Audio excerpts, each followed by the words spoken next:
Starting 11 for your Carolina Ascent FC. In goal, number 1, Megan McClellan. On defense.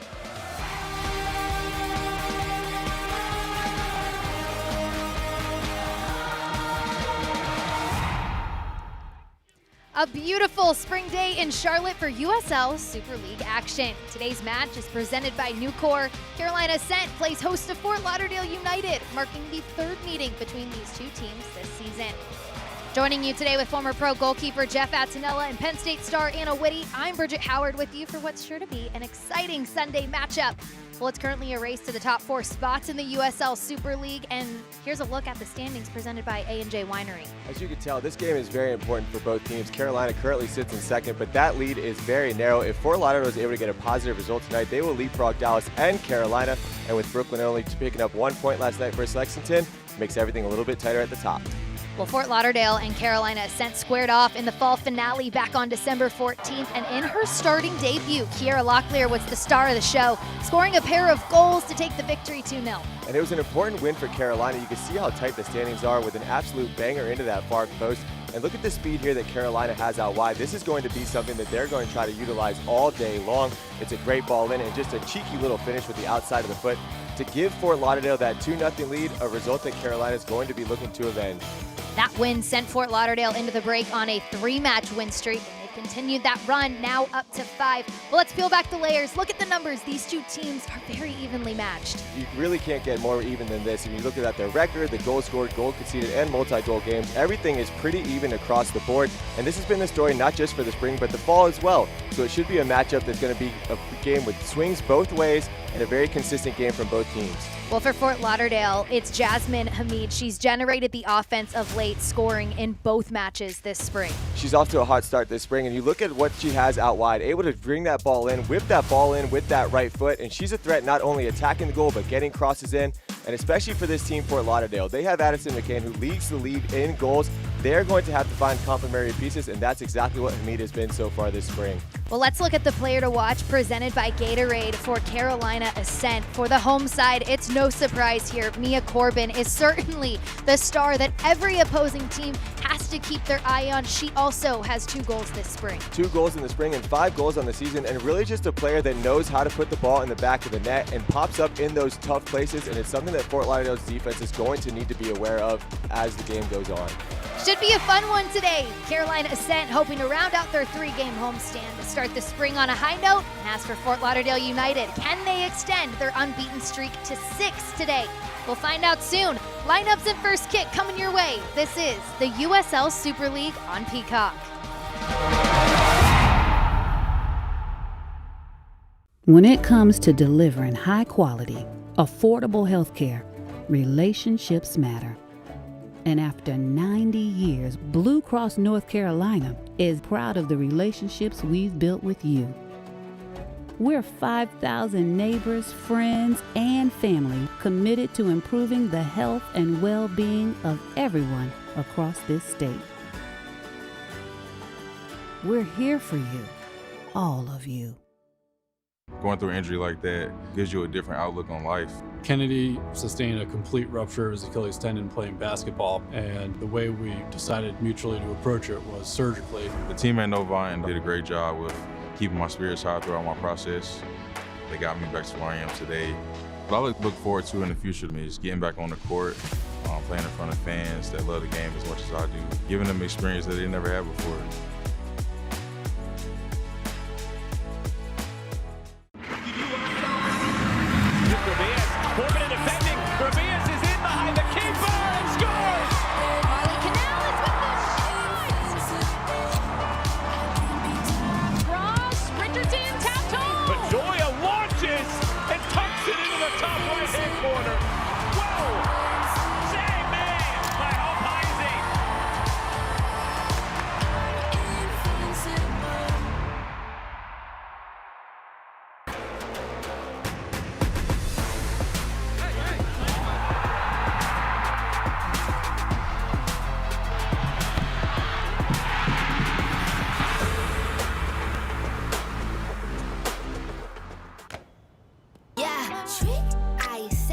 I said, I'd rather be famous instead.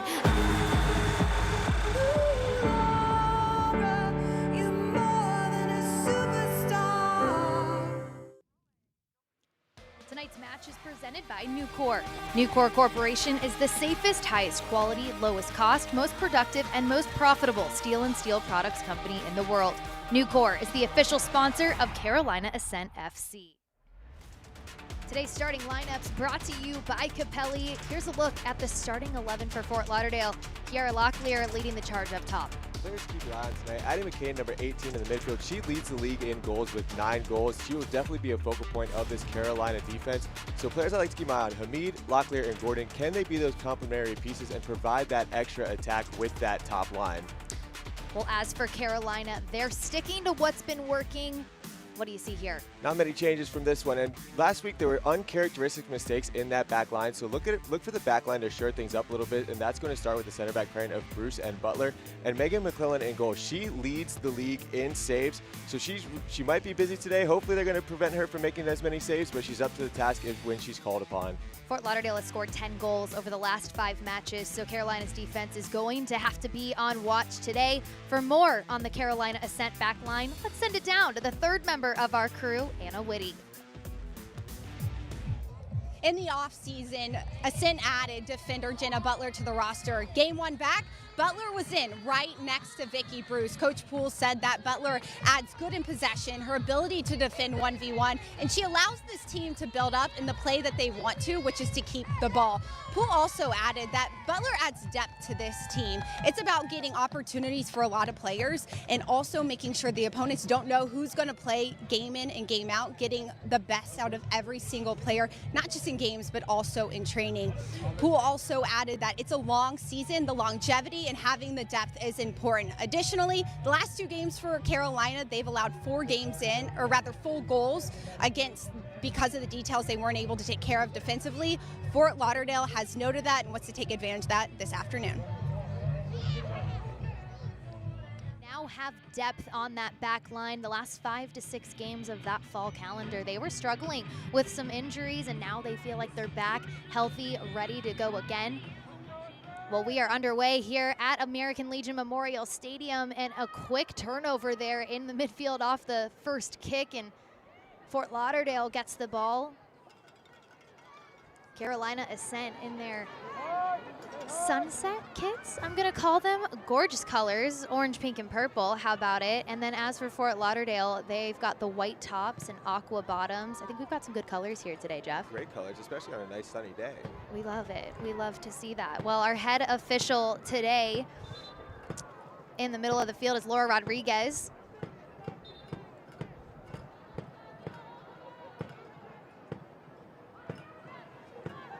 This is the 3rd straight home match of the spring for Carolina Ascent. They're hoping to extend their unbeaten streak, and they're getting off to a quick start here as they try to target Mattingly up top.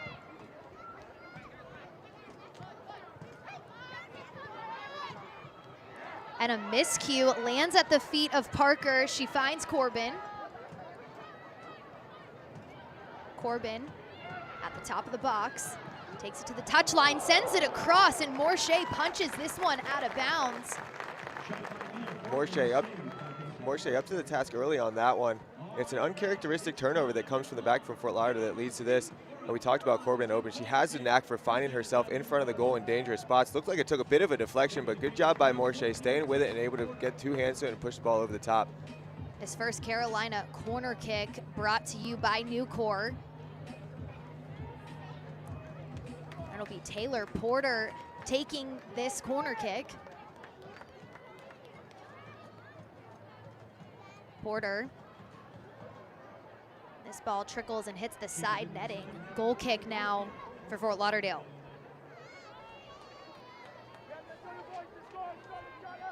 Tonight's injury report is presented by Novant Health.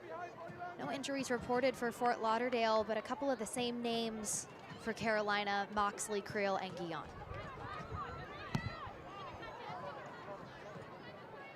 In Fort Lauderdale, a team that leads the league in passing attempts. need to clean it up a little bit. A team like Carolina, especially at home, they're going to try to take advantage of these turnovers, especially in this back half, and that's 2 or 3 now uncharacteristic turnovers from Fort Lauderdale that's leading to good opportunities for Carolina. Riley Baisden said last week this Carolina group has been really focused on the press. They've been happy with the results they've been able to get from focusing in on it. And we're seeing that press early on here this afternoon.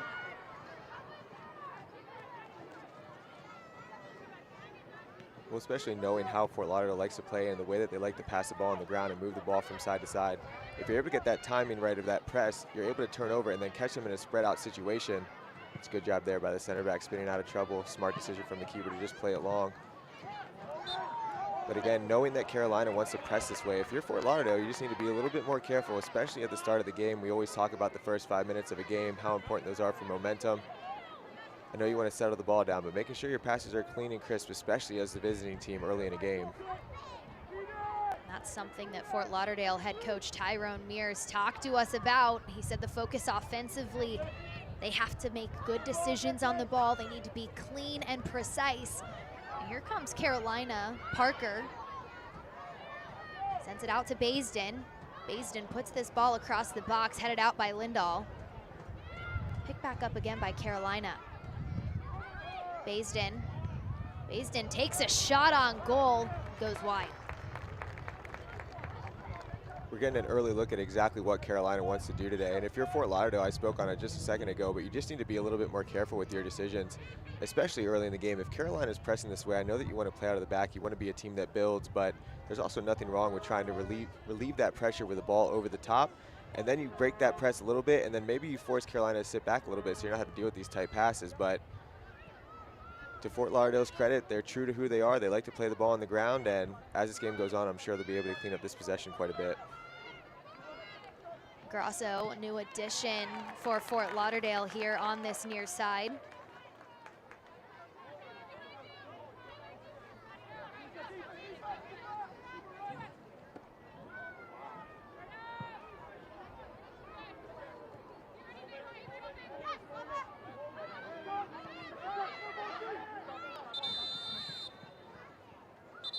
Looks like Jasmine Hamid down on the field.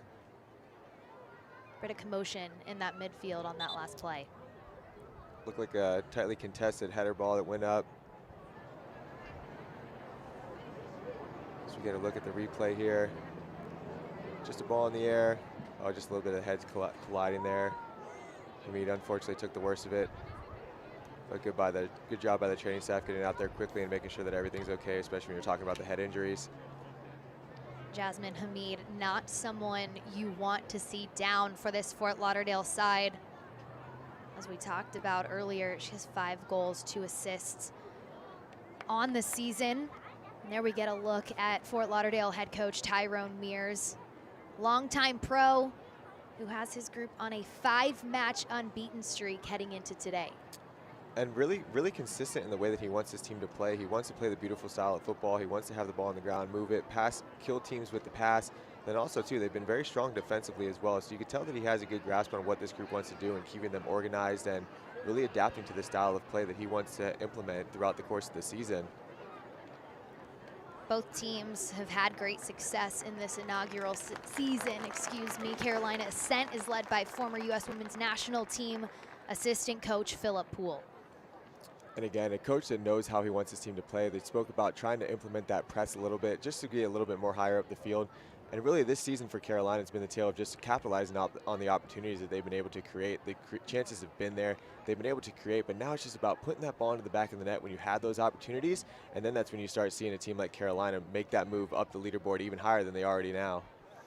Carolina, you talk about creating chances. They've had 34 shots over the last 2 weeks, and only 3 of the goals that they've produced have been from their own players. So they've been on the benefactor end of a couple of own goals. Jasmine Hamid still off the pitch, getting looked at. As we restart here in this first half.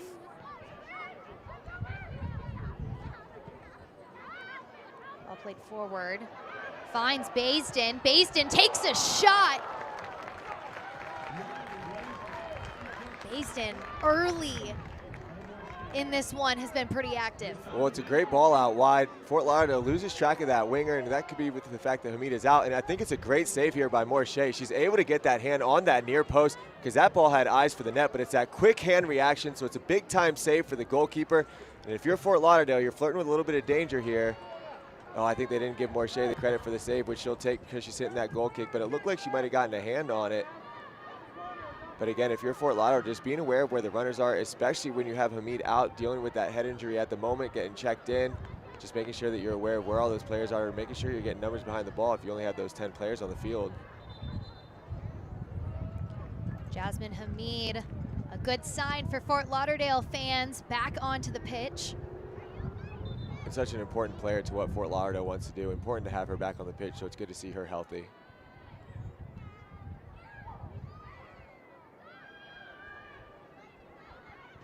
Tricoli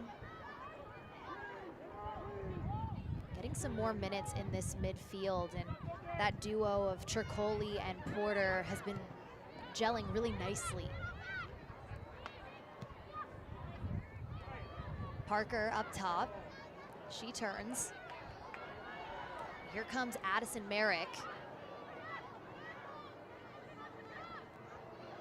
Merrick beats her defender. Hamid will usher this ball out of bounds for another corner kick for Carolina, brought to you by Nucor. Nucor is the official steel manufacturer provider of the Carolina Ascent. Nucor Corporation is the safest, highest quality, lowest cost, most productive, and most profitable steel and steel products company in the world. Nucor is the official sponsor of the Carolina Ascent. Aguilera on the ball.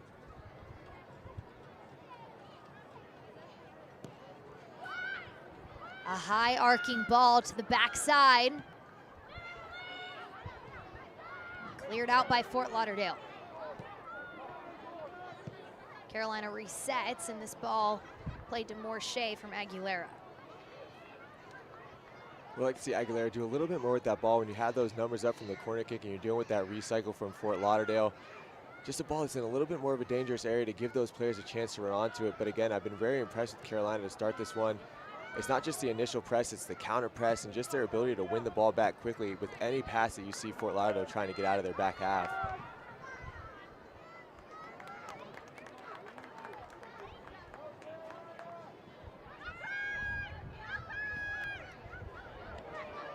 Beautiful ball to Baisden. Baisden on the ground towards goal.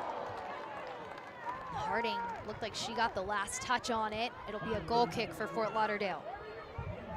And they're finding success down this right side. It's a great through ball in, perfectly timed. As you see the run from Baisden, she takes a perfectly timed touch with that left foot, whips it in. I'd like to see to try to get that one-time finish in if you can, but again, it's good last-ditch defending there from Fort Lauderdale, making sure that we're not able to get that clear opportunity on goal. But so far for the first 10 minutes, it's just been wave after wave of Carolina. Let's see if they're able to capitalize on this early momentum that they have. Well, you talk about this near side. And for Fort Lauderdale, on the ball right now, Julia Grasso. She's a new addition, so you know that this Carolina Ascent team knows that she's new, and with their press, they're really putting the pressure on them to be perfect with every single touch. Baisden, once again, finds Corbin.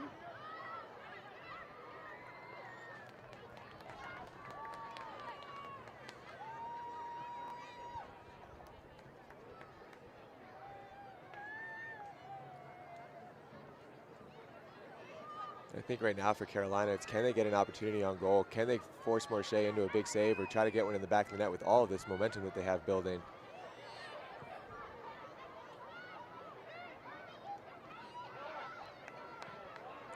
Roll out of bounds for a Fort Lauderdale goal kick. Excuse me, I think that's going to be a corner kick for Carolina. Either way, they would do one from the save from Morshea earlier, so. Another Carolina corner kick brought to you by Nucor. Aguilera will be on the ball once again, the primary corner kick taker for this Carolina Ascent team. Ball played in. Morshea gets a hand on it. but it'll bounce off a Carolina player for a goal kick.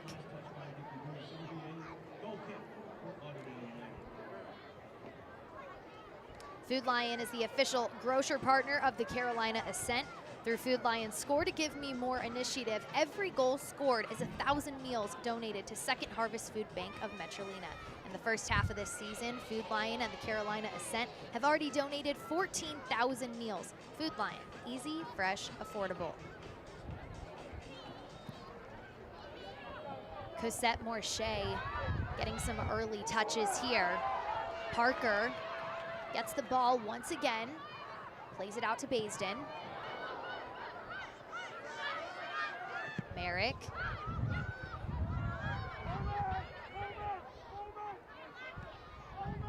Carolina will reset, starting with Vicky Bruce.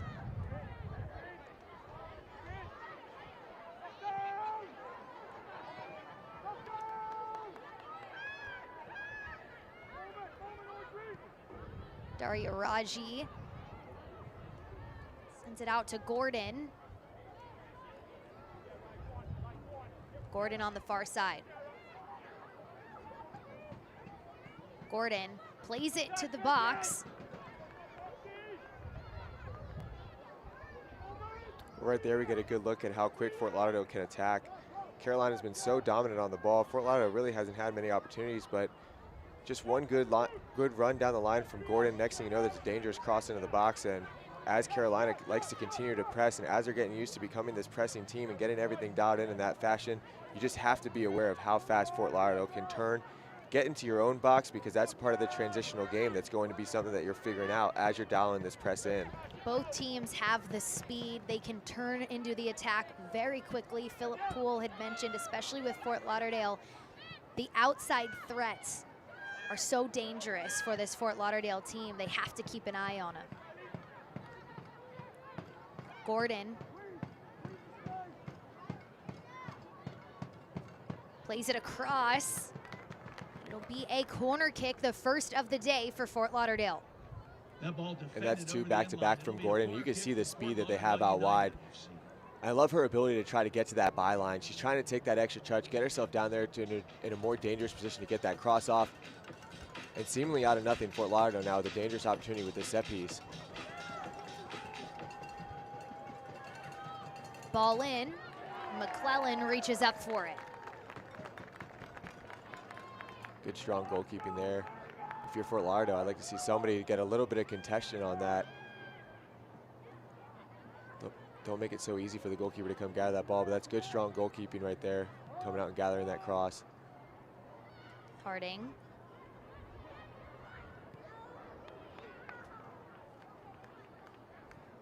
Cosette Morche, we've seen her early and often in this one. What have you made of her play so far?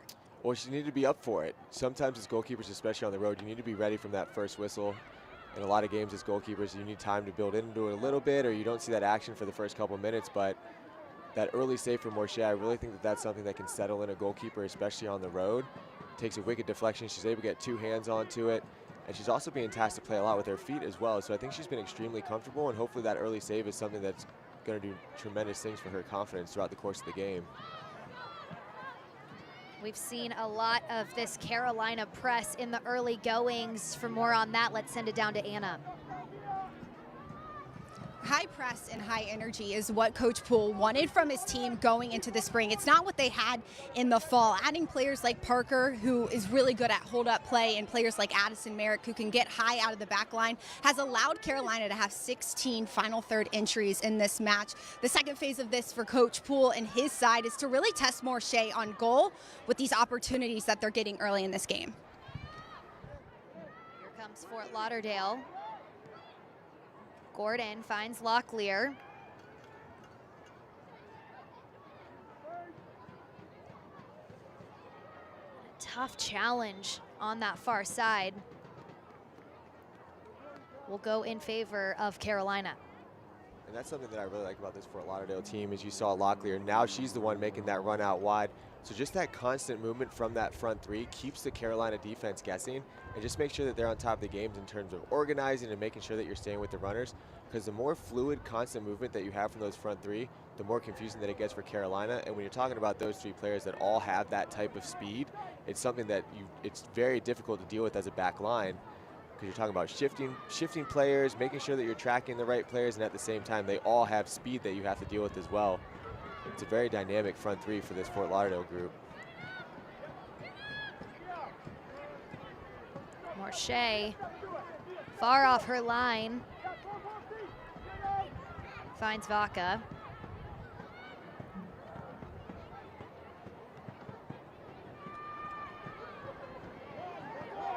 Carolina picks this ball up in the midfield.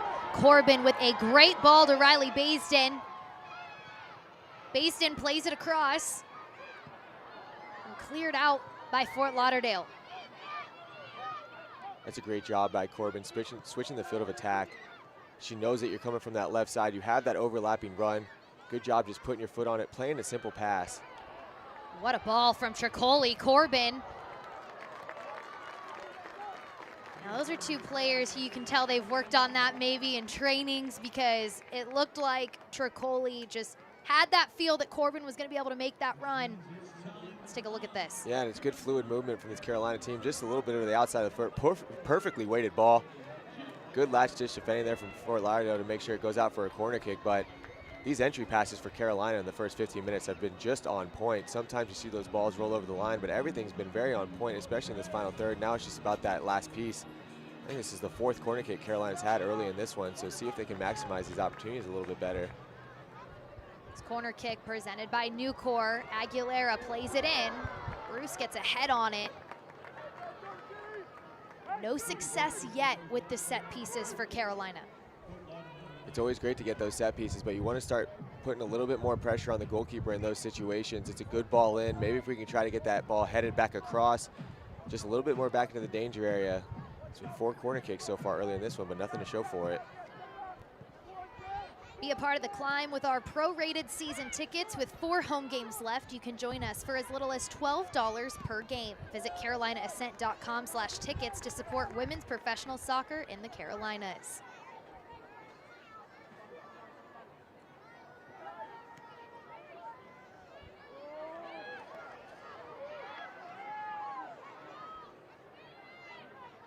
Grasso trying to navigate through traffic. And there's that press that we're talking about, just not giving the Fort Lauderdale defense any time to move the ball.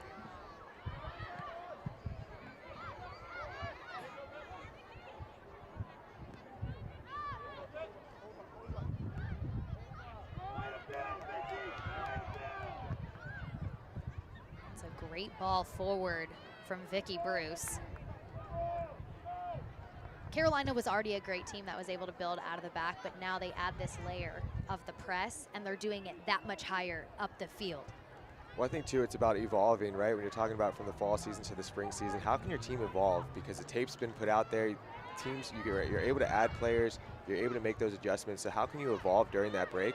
And for Carolina, this is the part that they felt was missing. So to add that extra element, take advantage of that time off and add this type of element to their game, it just adds to that extra layer of what they're already doing so well. And once they get this dialed in, then they're a threat across the board.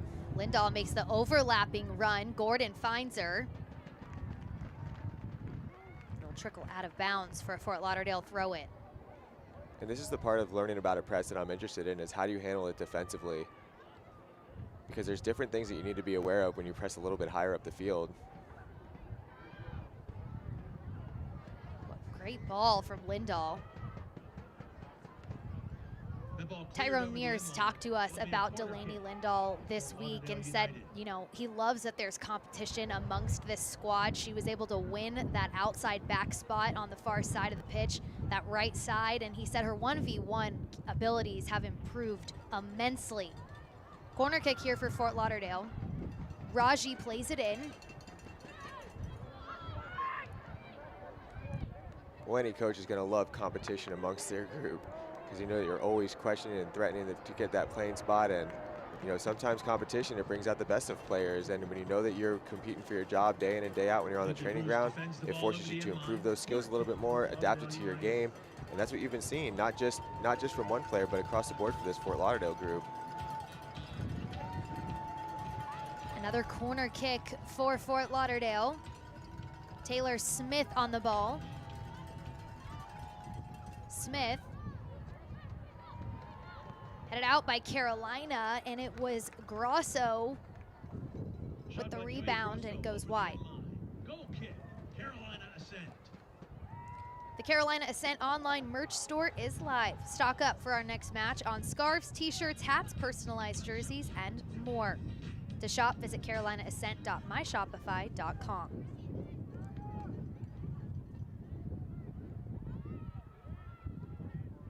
Well, if you're just joining us, a back and forth affair. Carolina having a lot of success on this near sideline. Jeff Attinella, Anna Whitty, Bridget Howard with you this afternoon in Charlotte.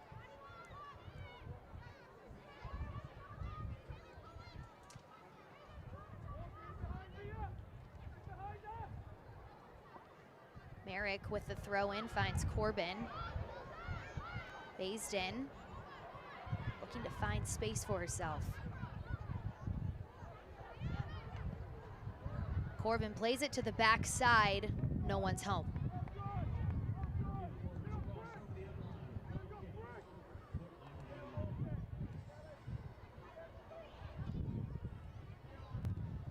Carolina hoping to cap off this 3-game homestand with a win. Both of these teams, 2 matches so far this spring.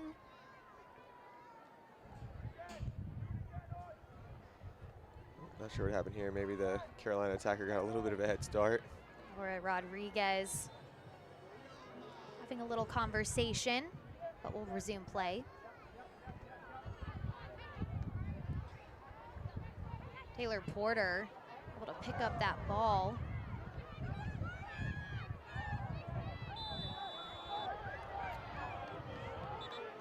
Might be seeing yellow here for that one. Yeah, and it's a smart foul by Porter. It's a tactical foul in this situation. Fort Lauderdale was off and running. As we see here, the switch was on. That constant pressure from Carolina, the ball turns over, and it's just a smart tactical foul. She knows that there's going to be a ball out wide. Fort Lauderdale was off to the races, so you don't mind a yellow card in that situation. It's a good heads-up play there by the captain. All replays today brought to you by Capelli.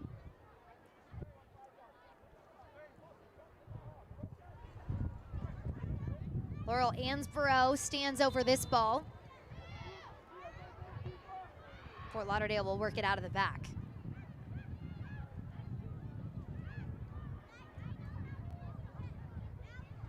Lindahl sends it up to Gordon. Addie McCain, haven't said her name much today. Gets a couple touches there. She's the Golden Boot leader in the league. As it stands today, she's got 9 goals on the season, looking for her 10th. She'd be the first player in USL Super League history to eclipse that 10-goal mark. And she's a player that you want to see on the ball a little bit more than what we're seeing so far from Fort Lauderdale. Carolina's doing a good job of making sure that everything goes out wide so that she can't get on as many touches, but if you're a player of McCain's ability, go and find the ball. Try to get yourself into the game. Her first touch really there was a little bit heavy. You could tell that she hasn't really been in the flow as much as normal, so when you're a player of that talent, go find the ball a little bit, get your touches in, get yourself involved in the game, even if it's just quick little passes. Not everything has to be on goal, but just get yourself in the flow a little bit more. McCain sends it up to Locklear, and she'll be waved offside. Talking with Tyrone Mears this week, he talked about Addie and said now that she's in that 10 role, she's really the leader. She has to be able to distribute, and in the fall, she was in a little bit different of a role. She was that highest player for this team, and that's why she was able to get so many looks on goal. Now her role a little bit different. And it's a big switch, and I'm sure when you have 9 goals, you're wondering why you're dropping back to that 10 spot when you're doing such a good job scoring. But anytime you're in that 10 spot, you become the facilitator of the entire game, and that's what I mean by she needs to adjust to the position and get used to playing as a 10, but be the facilitator. Maybe if the ball's not finding you, go and find the ball. That's your role. Go get the ball on your feet because you're the person that's going to dictate how this offense does. And as the spring season goes on, as she gets used to this positioning, it'll be something that she's able to do more. But don't be afraid to get the ball from your players' feet. Baisden once again on this near sideline, gets it at her feet. Tricoli to Porter.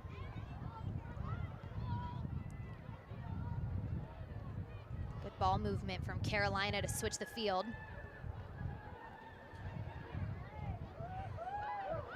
Ball in, Corbin finds the back of the net! Mia Corbin with her 6th goal of the season. Head coach Philip Poole told us she feels like she should be in that golden boot race. She feels she's left some goals on the table, but not today.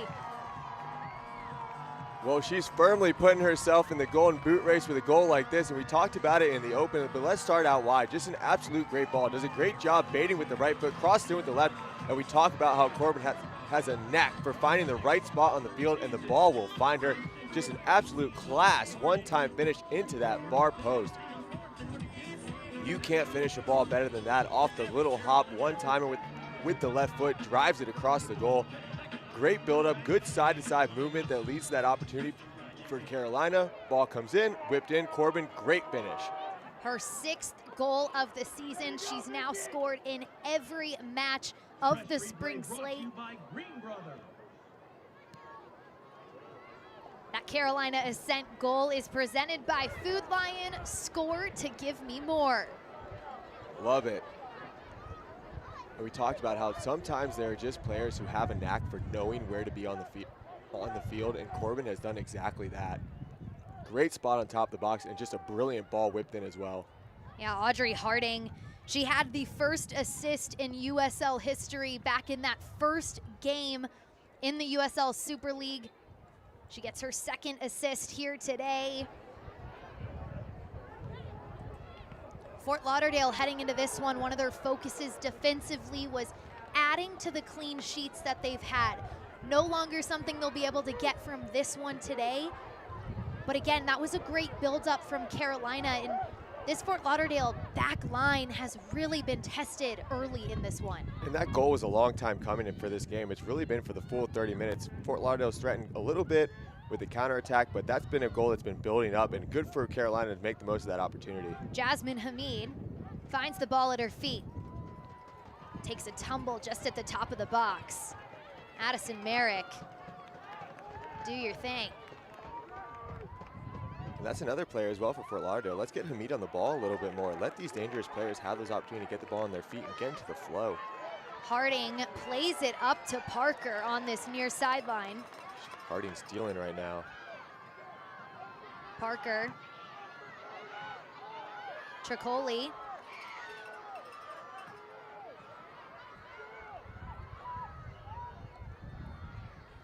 Oh, I really thought Tricoli was going to have a go on that. The ball just popped up perfectly. Would have liked to see a little bit of a half volley, but instead settles it down. But again, if you're Fort Lauderdale, you need to get your special players on the ball. But if you're Carolina, keep this pressure on. You have all the momentum in your favor. See if you can get another one in.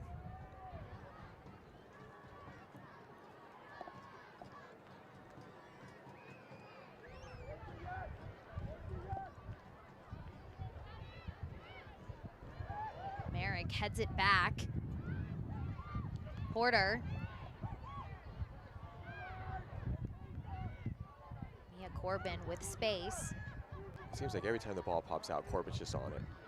Right space at the right time. That's how you know it's just a next level player, knowing where to be on the field.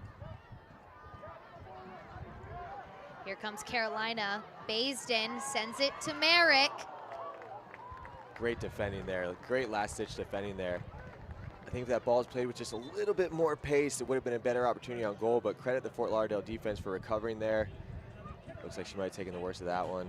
Yeah, Julia Grosso, the new addition, just gets her foot in there at the last minute. If that ball has just a little bit more pace, she's not going to be able to make that recovery run, but you have to give her credit for sacrificing, putting her foot in there, making sure that the ball gets deflected out.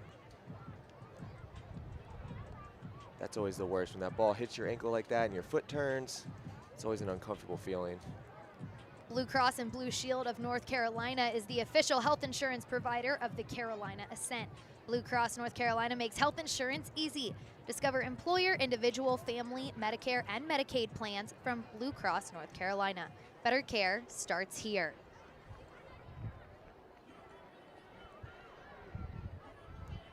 This Fort Lauderdale team heading into this match this afternoon was focused on consistency. It's something that I think a lot of these teams are working on amongst their groups, but they've looked just a little off here in the initial goings.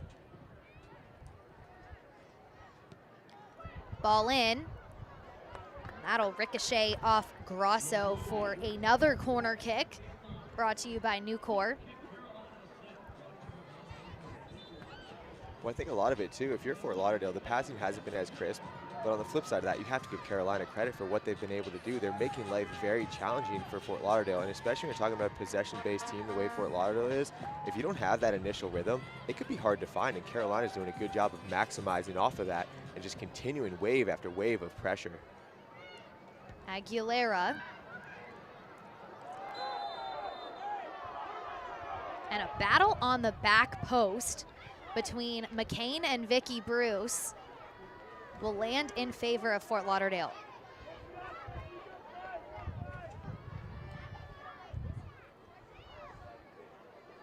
And it's another corner kick opportunity here for Carolina. They're favoring that far post. You can tell they want to get that ball to that far post for that header back across, but Fort Lauderdale's done a good job of being on top of that every time that far ball has come in.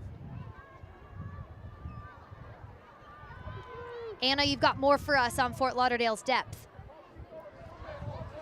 Fort Lauderdale United made some adjustments in the in-between season to the depth of their roster. 3 big changes in the spring so far. Ansbro has slid into that center back role, Grosso out wide, and Rajay has held down the 6th role. Associate head coach Ali Rogers really attributes the team's ability to have the depth, the longevity of the season, and to fight every day in training, not knowing who's going to be in the starting 11 week to week. Carolina continues their impressive press here in this one. Now I think for Carolina, it's can they get that second one? They've just been all over it all game. Can you get that second goal? A little bit of a cushion. And for Fort Lauderdale right now, it's just hanging on. Merrick not able to get her body around that one, and it ends up in the hands of Morshea. And I know that Fort Lauderdale wants to play, and you know, I know that the big emphasis is building out of the back now, especially when you're talking about the way that soccer's evolving. But for me, there's just moments where you have to clear the danger. Don't be afraid to get the ball up the field. Try to get that possession a little bit higher up the field, even if it's just to give your defense a little bit of time to rest and recover. Try to keep this possession a little bit higher up the field if you're Fort Lauderdale, because even in these situations right here, the defenders are on the ball. The goalkeeper's on the ball all game long. Maybe a long ball to your target forward will alleviate that pressure just a little bit. Give your defense a chance to reset and just try to establish that possession higher up the field.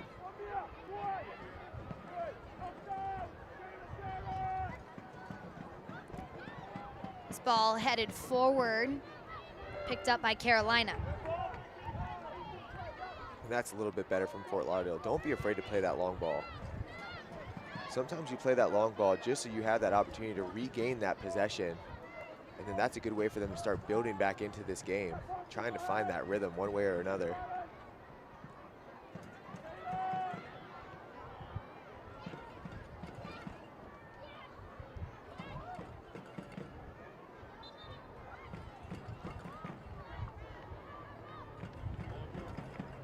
A restart for Carolina.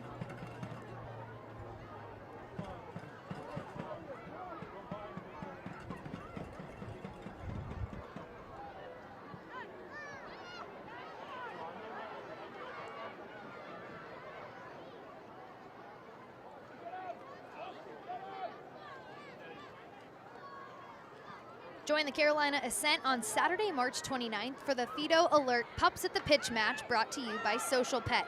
Our Trailblazers are back at home against Dallas Trinity. Lock in your seats and get your own free Carolina Ascent and Fido Alert Pet bandana. Lindahl plays it across, and it will roll out for a corner kick. It was Vicky Bruce that got the last touch on it. It's a good job defending, but I really like this ball here. Not afraid. She doesn't want to take that extra touch to take it to the baseline. She puts that early cross in. You know that Fort Lauderdale has the numbers. Carolina does a good job defending it, but again, it sets Fort Lauderdale up with this dangerous corner kick opportunity. They opt for the short pass. Daria Raji sends it in, and it finds the head of Jasmine Hamid, but sails over. And that is a absolutely great ball in. Such a dangerous area. It's in a position where it's driven. The goalkeeper's not able to come out with it. If Hamid's able to get that ball down just a little bit, it's going to be on target and in the back of the net, but a good response from Fort Lauderdale here, getting the ball out wide, which is, you know, what they want. That's what they want to do. They get the ball out wide. They want to put the ball in dangerous areas, and that was just an absolutely perfect cross. Seeing more of Daria Raji in this one. Tyrone Mears said, you know, she won the 6. She's a player I really like. Just her awareness with or without the ball has been great for us. And Hamid holds off her run. She knew she was going to be called offside. Yeah, just not on the same page there, but it's the right idea. Good job dribbling out of the back line, breaking those lines with the dribble. 1-2 touches, you're past that initial wave of press that Carolina's been so good at tonight. And that's another thing you could do as well. It doesn't always need to be passing. If you have that opportunity to take one big touch because you see that space, a good touch in the right situation can bypass an entire pressure line of that press. Unfortunately for Fort Lauderdale, Hamid just wasn't on the same page, but I like seeing that as well, trying to break these lines of pressure any way that they can. Merrick settles it. That's a little cheeky right there.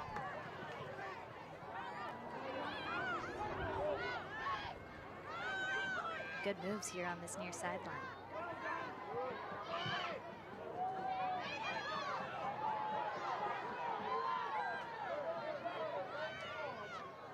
Tricoli keeps possession, and how about that? Finds Corbin. Porter, top of the box.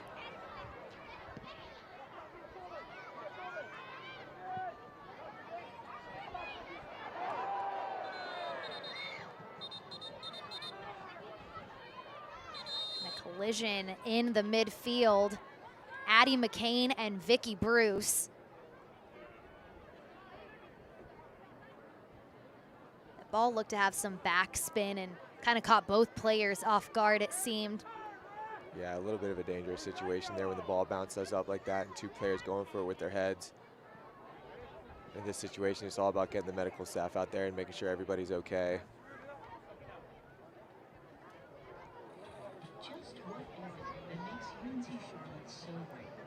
I think you have to give Fort Lauderdale a little bit credit here. I think that they've settled in now. They gave up that goal. We talked about Carolina trying to take that opportunity, trying to take the most, trying to get that second one. You have that wave of pressure, but you have to give Fort Lauderdale some credit. They settled in. They got the ball back out wide. They started the moving ball a little bit more differently. And that's one thing when you're talking about the press of Carolina.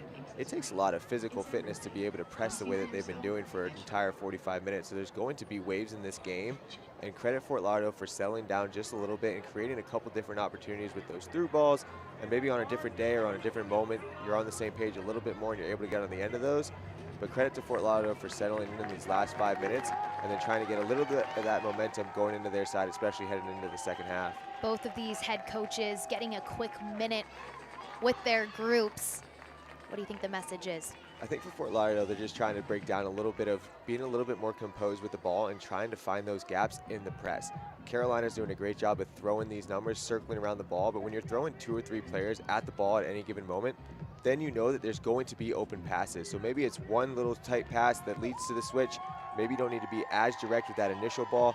1-2 pass, try to get the ball out the other side, and just calming down a little bit, especially in this possession-based offense. And then if you're Carolina, you're talking about trying to get that structure back in the way that you want because you've played so well in this half. You want to have the lead going into halftime based off of the way that you've played. And we've seen how Fort Lauderdale can attack so quickly, so fast, just making sure that you're structurally sound defensively heading into those last 4 or 5 minutes that we have here in the first half.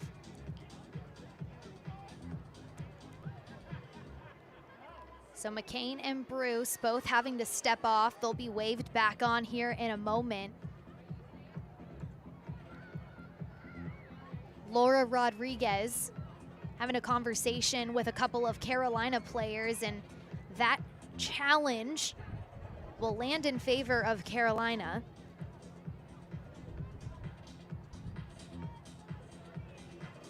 It'll be a drop ball. Well, I'm interested why the ref is deciding to wave the Fort Lauderdale player back a little bit because it looked like a pretty 50-50 ball. Didn't like there was any foul or anything like that. Maybe just trying to reestablish that possession, but I think they might have been in favor of having one of those drop ball duels there. Both Bruce and McCain flying back onto the pitch.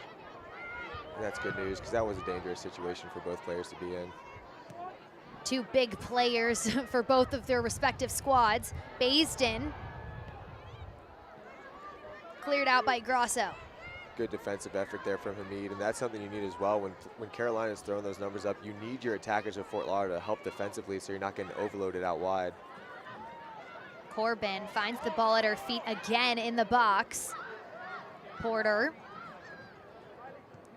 Aguilera sends it out wide to Harding. Harding 1v1 with Lindahl. Harding plays it into the box. No one's there, but it still lands at the feet of Corbin. Merrick plays it to the backside. Harding's there, and it just skips over her leg. Two different opportunities in that build-up as well. Two dangerous crosses put into the box. On this one, Harding would have been on the receiving end of it. Maybe she wasn't expecting, oh, it takes a wicked bounce there at the end. She's not able to get her foot on it and redirect it towards goal. But those are two different situations where dangerous crosses are being put into the box, and Carolina, unfortunately, not able to get on the end of them. Select is the official match ball supplier of the USL Super League and many elite leagues throughout Europe. Visit us.select-sport.com for the latest Select products, specials, and more. Select, the player's choice. Secure a seat for your first and get ready for a night full of fantastic entertainment at the base camp. Fort Lauderdale moves it down the pitch. Gordon plays it to the backside, finds the head of Hamid, but trickles into the hands of Megan McClelland.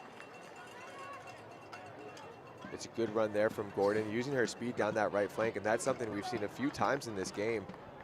Just takes one good touch, uses her speed, able to get that cross off, finds Hamid on that far post. But unfortunately for Fort Lauderdale, it's not able to make its way on goal. But again, I think that that's the recipe of success for Fort Lauderdale. Get those balls wide, try to put these dangerous crosses. And if the cross isn't on, then you get that 1v1 situation where the wingers, Hamid and Gordon, they create out wide, maybe drive in, have a hit on goal for themselves. But a little bit better job here from Fort Lauderdale trying to build into this game and using their strengths to their advantage.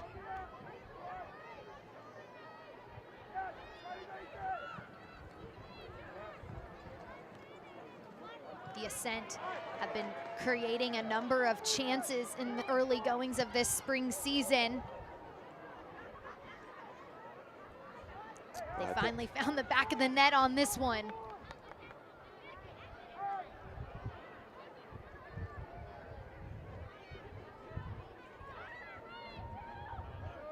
Ladies and gentlemen, the referee has indicated a minimum of 5 minutes of We've got a minimum of 5 extra minutes of stoppage time in this first half, brought to you by Blue Cross Blue Shield of North Carolina.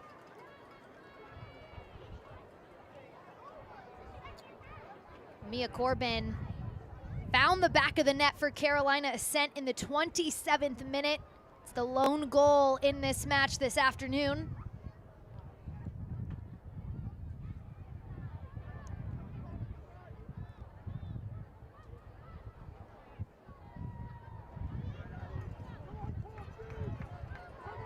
Addison Merrick with the ball at her feet.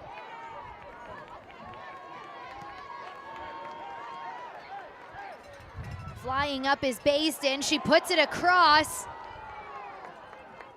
Just out of reach of a couple of Carolina Ascent players. This is where Fort Lauderdale is so dangerous and has been when they're able to get the ball in transition, but they opt to reset.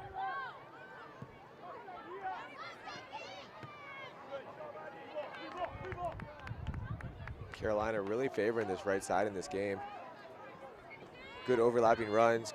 Good job at the back line stepping up, taking the space when it's awarded to him, creating these 2v1 situations. And again here, just good runs out wide, getting these dangerous crosses into the box. Now if you're Carolina, can you get 1 or 2 more players into the box so you can get on the end of these crosses? It's great to play good crosses into the box, but if it's not connecting, then we saw it on the goal that Corbin was in the right spot. Can we get 1 or 2 more players for Carolina in the box to get on the end of these crosses? Deflected, lands at the feet of Riley Parker. Parker looks like she was taking a bit of an extra touch, and Baisden might have thought it was a pass, a little bit of a miscommunication, and it'll be a goal kick for Fort Lauderdale. Yeah, I'm not too sure that Parker knew that Baisden was making that run down line. If she was, it would have given her the option. Maybe she could have cut in, laid it out wide, but you know, in this situation, it's 1v3, so you have to give Parker credit. She wants to do this 1v1 situation. Just wasn't aware that Baisden was making that run. She was trying to take that touch to have that shot on goal, but just a little bit unfortunate there for Carolina. Porter picks it off. Plays it towards goal, that back post. And are we surprised it lands at the feet of Corbin once again? I mean, just the right place at the right time on pretty much all of these crosses that we've seen. She's so active up top for this Carolina Ascent team, and now they add this layer of the press into it. It really favors the play of Corbin.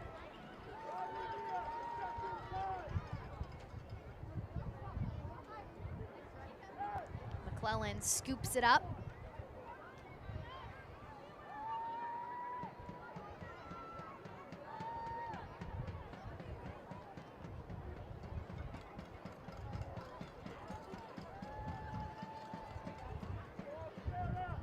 McClellan finds her way outside of the box, plays it forward. That's a great touch. 3 or 4 defenders around her. Low driven ball, great first touch. Beautiful ball played through. Porter sails it over the net. They did everything right, and it comes off of that first initial touch. Able to bring the ball down, shift the field of attack. It's a great run here. And this is what we try to drive it to that far post. She opts to the near post, unfortunately not able to get it on target. And these are the opportunities that we're talking about with Carolina. You find yourself in a good spot, force the goalkeeper to make a save, put that ball on target, and good things will happen. But again, it's good build-up play.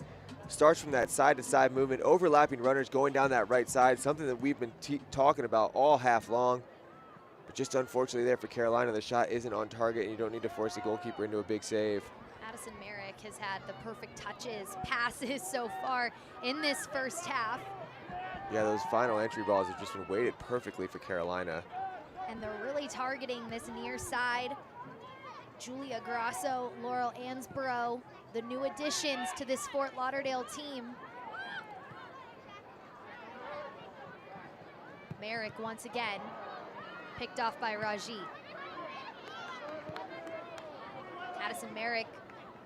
Addie McCain tries to find Gordon.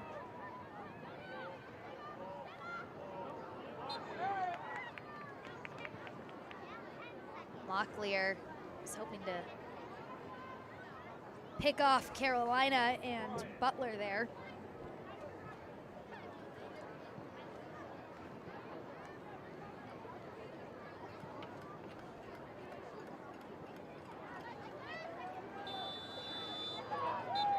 That'll be it for the first half between Carolina Ascent and Fort Lauderdale.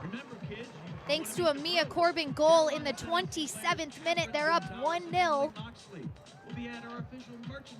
Your initial thoughts on this first half? I really think in this one, if you're Fort Lauderdale, you're feeling pretty good only being down 1-0. You need to try to establish your rhythm. Things have been a little bit disjointed. Credit to Carolina for applying that press, not letting Fort Lauderdale be comfortable. But if you're Fort Lauderdale being only down 1-0 the way that Carolina was able to dominate that half, you actually have to be feeling pretty good about where you're at, and you can regroup a little bit more at halftime. But if you're Carolina, great job in that first half establishing that press. It's just been wave after wave of attack, and now it's all about, can you put the ball into the back of the net for that second one and try to maximize on these opportunities, especially these balls driven into the box that you're getting, try to get those more numbers up. But good first half from Carolina, and then Fort Lauderdale on the back end. Take it as a 1-0 lead, and you're in a good spot. Well, let's hear from the goal scorer herself. Anna Whitty is standing by with Mia Corbin. Mia, now a goal in every single game here in the spring so far. What has been so successful with that front four here to start? I mean, like we kind of talked about in the beginning, we just really wanted to work on our press and then building out with the counterattacks and just being more together. I feel like coming back for over a month, we were able to just build a little bit more. You know, it was still a new year, so a new team. It's going to take a bit of time to get used to each other, and I feel like we're kind of finally finding our flow, so I think we're just happy overall. 23 touches in the opposition's box here to start the first half. I know Coach Pohl wants your side to work on closing games out. How do you do this? You know, just mentality. I feel like we just need to keep being in it. You know, 90 minutes is a long game, and we just need to really just focus. Every moment matters. I think that's what we're really focusing on, are the little moments. So just trying to make the difference and getting an extra touch here or there in the box, even if we're not winning it, you know, I feel like that makes the difference. Thank you, Mia. Thank you. Thank you, Anna. An exciting first half for Carolina Ascent fans as Mia Corbin notches her third goal in 3 games of this spring season. It's 1-0 Carolina Ascent, brought to you by Nucor. Don't go anywhere. We've got more coming up for you after the break. New flavors. The same traditions. Be the guest of honor. Add more flavor to your parties.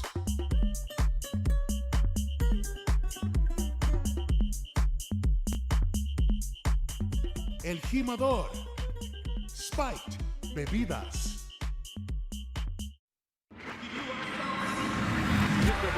Corbin defending. Ramirez is in behind the keeper and scores! Marley Canales with the Cross, Richardson tapped home! Bedoya launches and tucks it into the top right-hand corner. Whoa! Say man by Alpizi.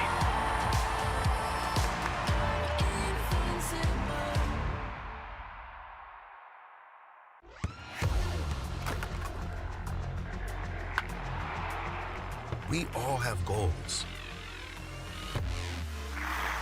But let's be honest. Most of us aren't going to be professional athletes. But if your goal is to finish your degree, we can help. Come to a university that puts your goals first. Bellevue University, your partner in finishing goals.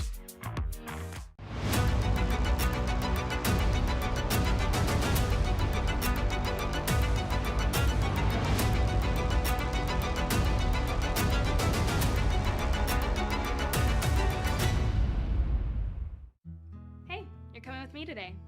I am? Come on. My sister loves volunteering with her coworkers. Heads up. I asked her why she likes it so much. This is my little sister. She said there's something special about helping out with Food Lion. Yes, of course. Have a great day. You get to make people smile.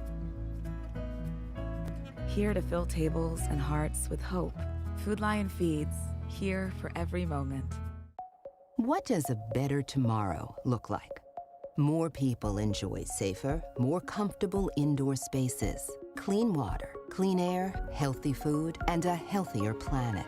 That's what Train Technologies believes tomorrow should look like. So we put people and the planet first. Today, we take bold action.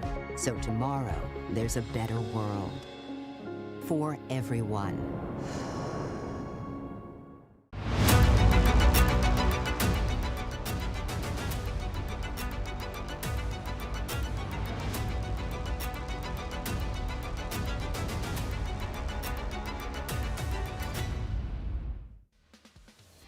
It's 1-0 Carolina Ascent up at the break thanks to a Mia Corbin goal in the 27th minute. Today's match is presented by Nucor. Nucor Corporation is the safest, highest quality, lowest cost, most productive, and most profitable steel and steel products company in the world. Nucor is the official sponsor of the Carolina Ascent. Well, it's been an exciting week around the USL Super League to start off this spring season. Taking a look at the news and notes, how about Spokane Zephyr? Going into one of the toughest road environments in Dallas Trinity at the Cotton Bowl, they picked up a 1-0 win over Dallas Trinity.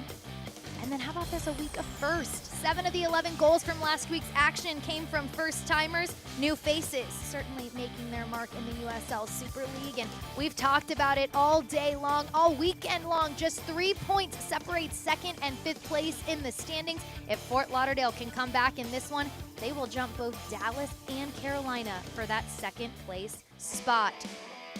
Well, here's the upcoming Super League schedule brought to you by Capelli.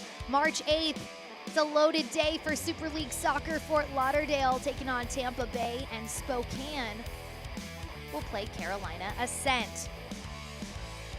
Well, every Wednesday, listen to USL Super League Game Week, a deep dive into all things Super League with hosts Marion Crowder and Anna Whitty. Follow along all season long on the SiriusXM app.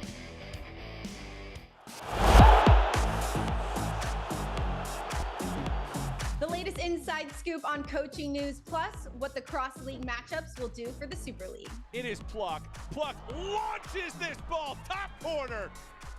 And we sit down with a special guest to discuss her team's trip to Italy, her NFL fandom, and her first professional goal.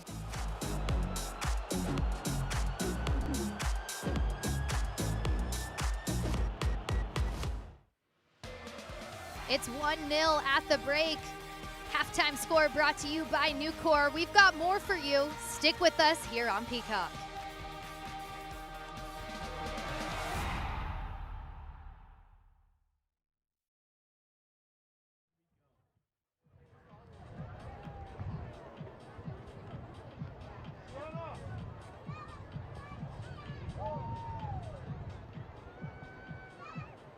Let's put your hands together and welcome the local youth clubs in attendance tonight. Thank you to all the players, families, and coaches for supporting Carolina Ascent FC. Carolina Ascent FC would also like to welcome tonight's groups at the game. Thank you for choosing to spend your day here at Base Camp.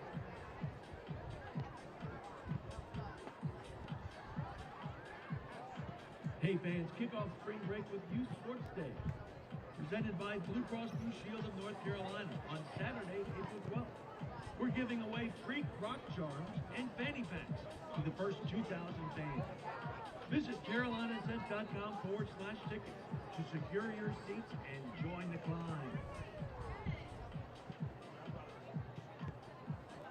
Carolina Ascent FC would like to wish a very happy birthday to future Trailblazers Chloe, Tessa, and Addison. Thank you for spending your special day with us here at the base camp. Happy birthday from all of us at Carolina Ascent FC.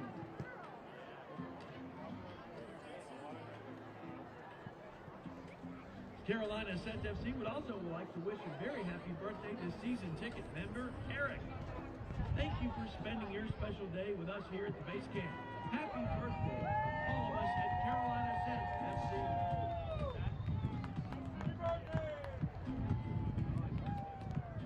Fans, stick around after the match for a kids' post-game autograph session in the Beach Club with the pros presented by Novant Health.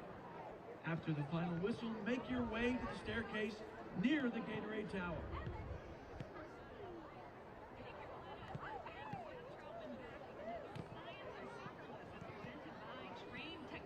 Today, we are breaking down stopping the penalty kick.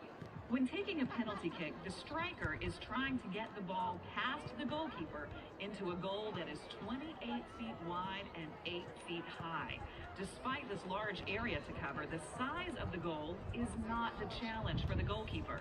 It's the 70-mile-per-hour penalty kick that reaches the top corner of the goal 29 feet away in only 400 milliseconds.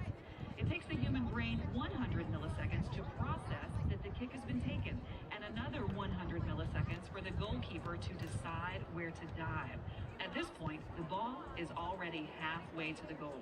This means goalkeepers cannot wait to move until the ball is kicked. Watch how Carolina Ascent goalkeeper Megan McClellan. Let's roll the tape on first half highlights brought to you by Nucor. Carolina Ascent's focus heading into today: continue creating chances. They came out hot once again, and they're up on top 1-0 thanks to Mia Corbin. And it's been using the width and using those wide areas that we see here. Basin with a good touch on goal, able to hit that ball off the post. Unfortunately, it wasn't on target. But again, we see in the 28th minute, they were able to get the ball on target, but it starts from something out wide. Harding doing a great job. Baton with the right foot, cuts it back to the left. Just a picture-perfect cross to who? Guess who? Corbin, in the right space at the right time. She's been there the whole half and the whole spring season with an absolute textbook finish. Good job from Carolina, getting that 1-0 lead in an absolutely perfect ball, and great finish there from Corbin to give them that lead headed into half. Harding notches her 2nd assist on the year. As for Corbin, it's her 6th goal, her 3rd in 3 straight matches. As we look at the halftime stats, what stands out to you here? Well, not many shots on target, but Carolina making the most of the one that they were able to get. The possession could be a little bit misleading because Fort Lauderdale's had the ball so much in their own back half, but the one that jumps out is the shots. Shots on goal. Carolina's been dominating that offensive half with 7 shots to Fort Lauderdale's just 3. Well, you look at the corner kicks as well, 6-4. Both teams certainly having their way. I'm jealous of this girl's pretzel. I think we both need one, but second half coming your way when we return.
Tonight's match is brought to you by Nucor, Capelli, Novant Health, Train Technologies, Blue Cross Blue Shield of North Carolina, and Food Lion.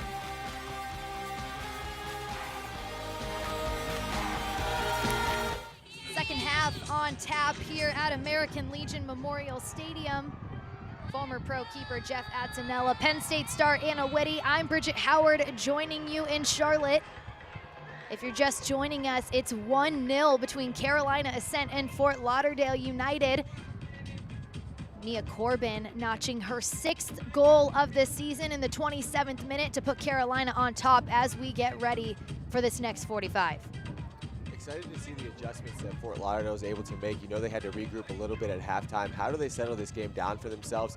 And then on the flip side, if you're Carolina, can you keep up this press, keeping it as organized as it has been, and continue to make life difficult for this Fort Lauderdale squad? I'm sure there was a lot for both coaches to talk about at halftime in terms of adjustments and trying to figure out the flow of this game. So it should be an exciting second half here. I'm expecting to see a lot of different opportunities from either side. Fort Lauderdale gets the ball in this second half.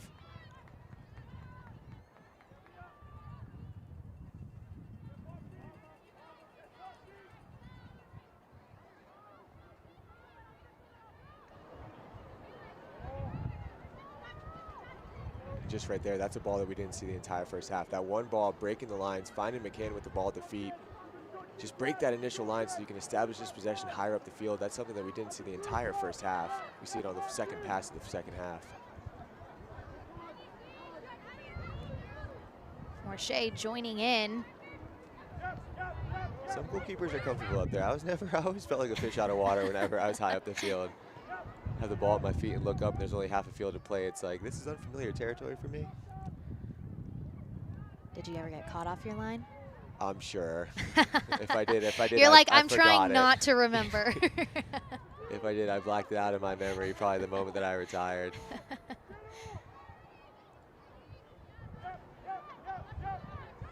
It happens though. That's part of the situation when goalkeepers play off their line like that. You have to be comfortable up there, and from time to time those things happen. You just gotta pick your head up and keep trying to do it. Harding able to gain possession, attempts to slip a ball through. Laurel Lansborough able to get a touch on it. Now here comes Fort Lauderdale moving up the pitch. Kiara Locklear sends it to the back post, and there you go, Jasmine Hamid. For the third time in 3 matches, she adds another goal to the season. And we talked about it in the open of the second half, finding these passing lanes for Fort Lauderdale, making those halftime adjustments, and you have to give Locklear credit here. It's a good first touch. She picks her head up. She sees Harding running on that far post, and just one touch right into the back of the net. A player who is absolutely in form, but it's that 1-2 build-up in the midfield. Find those wingers out wide. Beautiful ball across, and Harding leaves absolutely no doubt by putting that ball into the back of the net. Oh, apologies, Hamid does no doubt putting the ball into the back of the net for her 3rd goal in 3 spring games. She was our player to watch. Credit Locklear for making that run on that far post. Great first touch, picks her head up, has nothing but space, perfectly weighted ball, nothing the goalkeeper could do about it, and Hamid just absolutely makes no mistake about it. And just right there, Carolina, all the good stuff you did in the first half, Fort Lauderdale with a great halftime adjustment, great response, and now they're on the front foot. Miscue once again defensively for Carolina, becoming more of a consistent thing for them, not what you want to see, and it'll roll out for a corner kick for Fort Lauderdale. I talked about how in the first half, Carolina had so much momentum trying to get that second goal, because all it takes with these wingers and these attacking players for Fort Lauderdale is one play, and you saw it in the first 2 minutes. Smith plays it in. Set back by Carolina. Both of our players to watch at the beginning of this match, both now have goals, notching their 6th on the season, respectively. That's how it always works, right? Every time we predict something.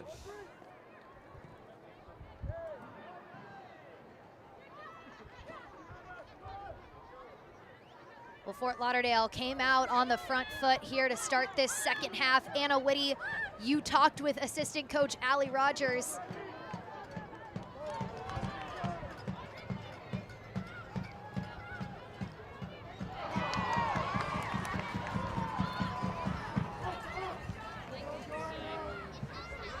Ironically, in the first half, Fort Lauderdale won the possession battle with 54%. Associate head coach Allie Rogers said that the team just has to enjoy the ball more and play the ball, not the similar spots that they were in the first half. Finding Addie McCain was key, and which just led to their first goal in this one. That ball between the back line and the 6 is extremely important in the final third. Lastly, Locklear had the fewest touches on the field for Fort Lauderdale in the first half. They're hoping to change things around with that momentum from that most recent goal. Much, Anna.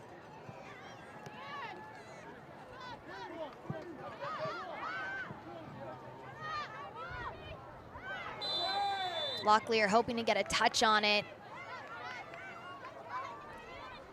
A restart for Carolina.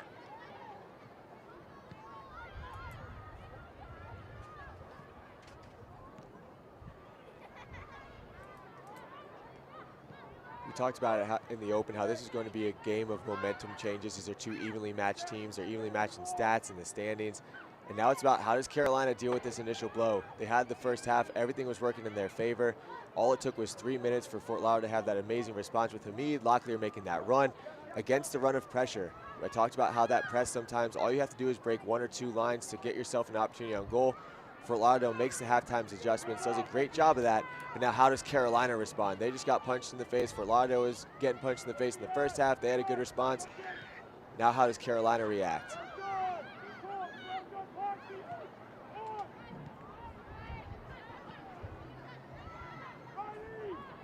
Fort Lauderdale works it around their back line.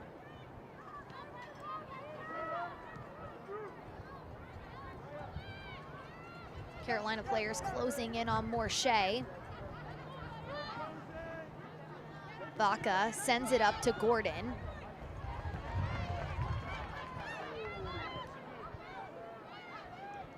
Raji to Hamid.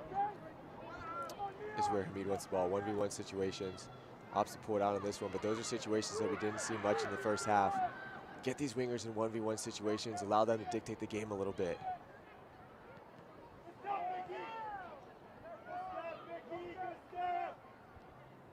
That ball played out by Addison Merrick. The climb continues for the Carolina Ascent. Be a part of the excitement as we rise to new heights in the 2025-2026 season. And a quick opportunity for Fort Lauderdale. But Locklear ends up on the ground. Locklear's really been buzzing to start this second half. And you see what that pressure on that Fort Lauderdale backline from that top player Fort Lauderdale can do. Turn the ball over, just be buzzing around there, cause havoc, especially in these moments where Carolina wants to possess like this. Just don't make life easy for them. Well, Anna mentioned it. Locklear had the fewest touches on the pitch for Fort Lauderdale in that first half. They're hoping to find her more, as they should. She had a brace last time out in the fall finale against Carolina. Both of her goals came in the second half. So much of that, too, comes from this moment right here. How are you able to possess when Carolina's pressing? Can you break these lines? It's that next pass. Good job there by Carolina turning it over. Based-in. But so much about trying to get your front three involved comes from, are you able to break those initial lines, whether the ball's in the defense, whether the ball's in the midfield? It's tough for a forward like Locklear to come all the way back and get those balls or find those balls in the space if you're not able to get past this initial wave of pressure. And on that goal, that's exactly what they did. They got by the press, found the ball wide, and good things happened. Fort Lauderdale hoping to clear it out, but Carolina just in the right spaces. Harding on this near side, sends it towards goal, punched away by Morshea. Good strong save there by Morshea. Harding prefers her left foot, but doing a great job cutting on her right foot, able to get that shot off, but Morshea was up to the task.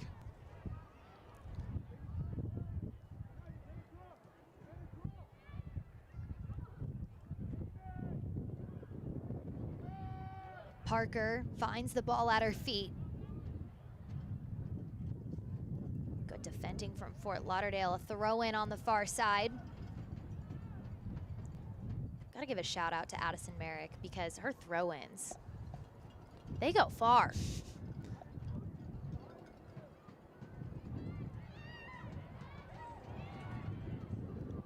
Sent back towards goal. And it's such a weapon when you have a player that can put the ball in the box from a throw-in that's almost like a corner. Just creates so much different situations that the defense has to deal with.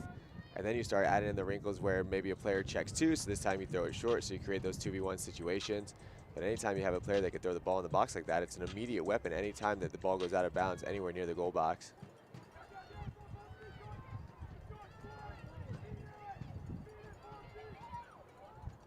Fort Lauderdale looking for space.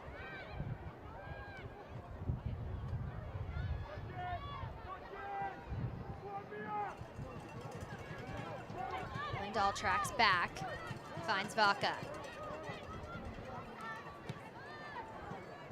Ball played forward, headed by Vicky Bruce. It looks like Locklear is just a little too far behind that back line. Well, even just there in that build-up, you could tell that the Fort Lauderdale confidence has risen, even if it comes with that goal, maybe that halftime regroup. But that time they were able to build out of the back off of that goal kick. Yes, Carolina was pressing, but they were able to connect those passes and then switch the ball out the side of the field, alleviate that pressure, and then try to play that long ball over the top to Locklear. So it's a little bit better. You can tell the confidence in their possession is starting to grow with each minute that keeps going on in this game.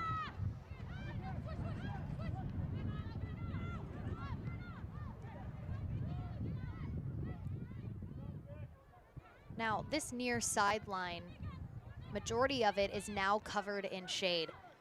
I know you were a keeper, but how hard is that when you're playing half in the shade, half in the sunlight, and you're going from both? Well, especially for crosses, if you're a goalkeeper, when the ball comes from a shaded area into the sun, you're dealing with the ball, seeing it differently. I can't speak on too much for defenders and all that, but I'm sure it's the same situation. When that ball's in the air and it's coming from a dark area, and it's tough to get that read. So it is something to pay attention to. Harding beats Lindahl, plays it across the box.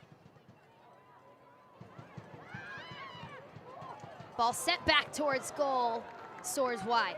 Harding really getting the better of this 1v1 here on this near side with Lindahl. And it's tough for defenders. Harding, she's favoring her left foot. She does such a good job with her left foot getting down that byline. But just a couple minutes ago, we saw a play where she took it off her left foot, put it on her right, and had a shot on goal and forced Marche into a big save. So as a defender, when you have a player that's able to attack so well with the left, but is still confident to cut it back to the right, it makes it a really difficult situation because you have to force them one way, and then that's up to the attacker to figure out what they want to do with that.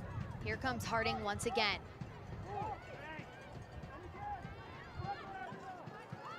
Tricoli shoots it into space for Corbin. Corbin on the touchline. Cleared out by McCain. Harding. Parker. Cleared out by Fort Lauderdale. Good response from Carolina. They started to settle back into this one. Fort Lauderdale had the better play for the first 10 minutes or so, but now you see Carolina applying that pressure again. Jill Aguilera gets into the attack, hoping to play a ball across the box, but it'll go out of bounds. Jill Aguilera's cross goes over the goal mouth and out of bounds. It will be a goal kick for Lauderdale United. Want a great group outing? The Carolina Ascent offers a variety of pregame, halftime, and postgame experiences to take your group outing to the summit of fun. From marching onto the pitch with the pros for player intros to a postgame photo on the pitch, we can customize a chance of a lifetime experience for your group. Visit carolina.com/groups to lock in an unforgettable match day experience.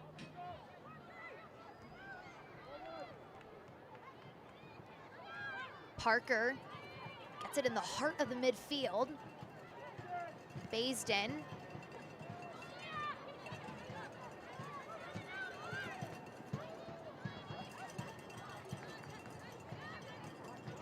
A throw-in coming for Carolina.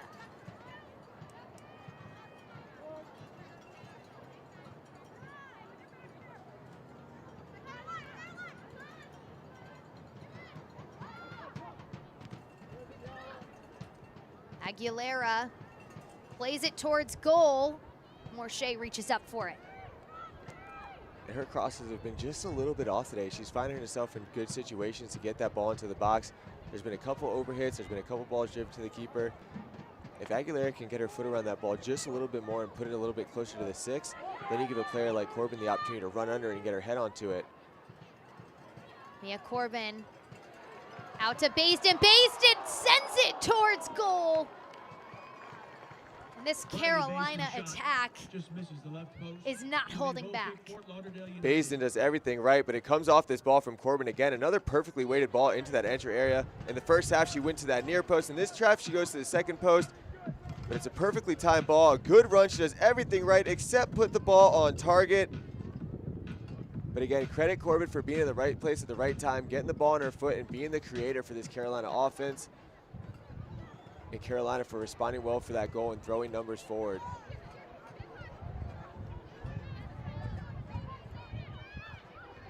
Fort Lauderdale emerges with possession. Locklear on this near side. Smith. Hamid plays it back to Lindahl.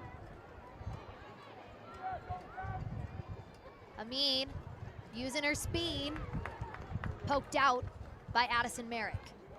I'd like to see Hamid keep doing that. We haven't seen that too much this game, but use that speed, try to get to that byline. Even if you don't get the cross off, you get yourself a corner kick. You have 1v1 out wide. Use your speed, use your skill. We've seen the goals that she scored this spring. Don't be afraid to go at the attack a little bit more this one. Taylor Smith finds Raji. Raji into the box. Headed back towards goal. Will it be called offside?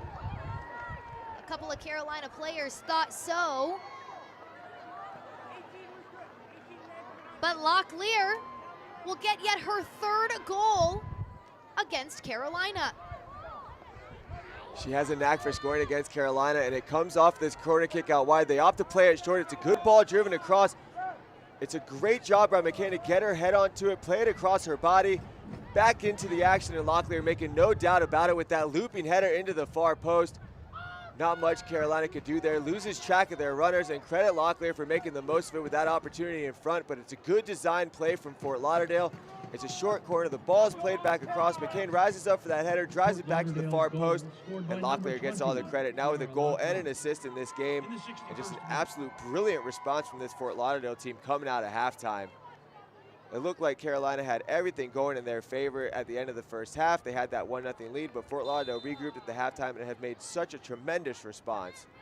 A bit misleading there. I think Carolina players thought that Locklear was going to be called offside. With the way that she was positioned, though, watching back on those replays, she, in fact, was onside, and she just was able to find the space she needed to get up for that header.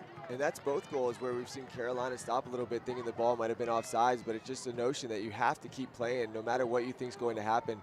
Keep playing, and if you're Carolina, you can't lose track of runners in the box like that. Anytime there's a corner kick, you have to be switched on, and they lost track of those runners. Good design play off the training ground from Fort Lauderdale, and an even better finish from Locklear. Daria Raji picks up her first card of the afternoon. All cards brought to you by Apollo Law.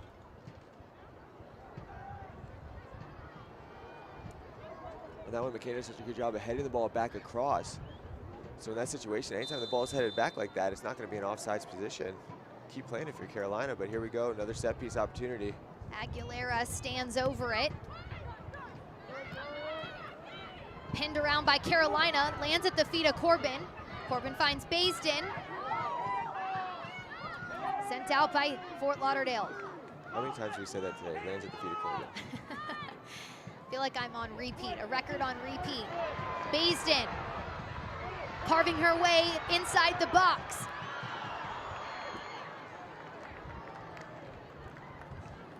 That ball defended over the end line. And that'll lead to a Carolina Ascent corner kick brought to you by Nucor. On this one, it's a good job by Baisden. She gets the ball out wide in that dangerous opportunity again. Had eyes for goal. She did have numbers in the box, but credit to her for dealing with the type of pressure she was under. 3 or 4 players around and able to get that corner out of this. And now again, Carolina's tasked with a good response. I thought they did well after the first goal. Corner kick leads to another Fort Lauderdale. Now you're trailing 2-1. So what's your response from this moment? The urgency just has to step up.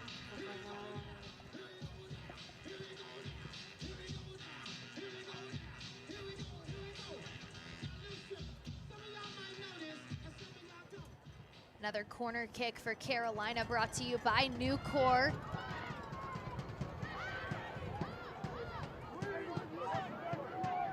Porter redirects back into the box. Harding there. And a large touch on that one goes over the goal. Harding now down in the box. And it looks like it's a great ball in. It sails over the Fort Lauderdale defense. It's just that extra bounce here. It's that extra bounce at the end of it. The ball checks up a little bit too high. Harding does her best to try to get her foot over top of it, and it's a big collision there from Morche and Harding, the two coming at the ball. But it's all about that last little bounce. The ball just skipped up just a little bit too high, so Harding couldn't get her foot over it. We saw that in the first half on a similar play. Harding was on the backside, and that ball just not, the bounces aren't favoring Harding today on that back post. It's so difficult when the ball checks up like that, and Carolina's having a discussion with the referee about Morche and whether that was a foul, but in those situations, it's a 50-50 ball. They're both trying to make a play on it. But I like to see that from Carolina. Don't be afraid to just dump the ball into the box sometimes, and good things will happen. You have numbers up there. Put a dangerous ball in. You see that ball sail over the Fort Lauderdale defense, and on a different day, if that ball bounces a little bit lower, Harding's going to be able to get her foot on it and tap it into the goal. But this is the type of pressure that you need from Carolina. Start putting crosses into the box, trying to create these different opportunities. Even if it's not as pretty as you want it to be, getting the balls in those dangerous areas is going to be important and going to help you get back into this one. Philip Poole with quite the facial expressions there. What do you think's going through his mind? Yeah, I think he wanted a foul call there as well, but you know, the goalkeeper came out trying to make a play on it. There wasn't really much malicious about it. Maybe if that contact happened before Harding was able to get a touch on it, then you're going to talk about a penalty, but I really think that that was something that was just caused by momentum of two players trying to make a play. On that, Riley Parker picked up a yellow card.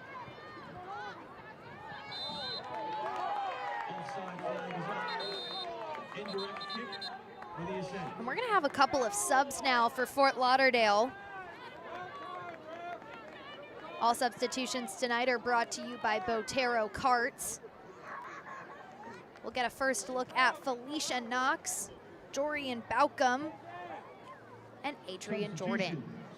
Lauderdale United. Entering the game, number 8, Felicia Knox. Number 9, Dorian Baucom. Felicia Knox has started in 12 games this season. She's got 1 goal and 2 assists on the year.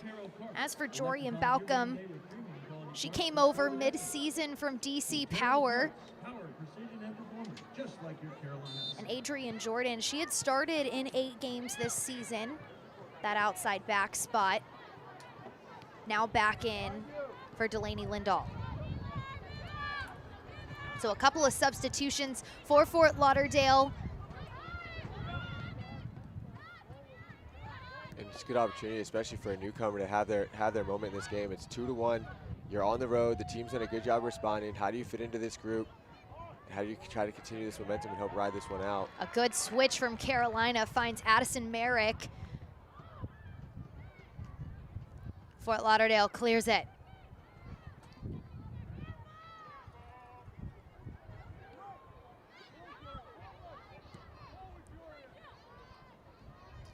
Oh, it's a great ball between the lines if she's able to get there. Oh, it's the right idea. It's a good overlapping run. Unfortunately, not able to connect.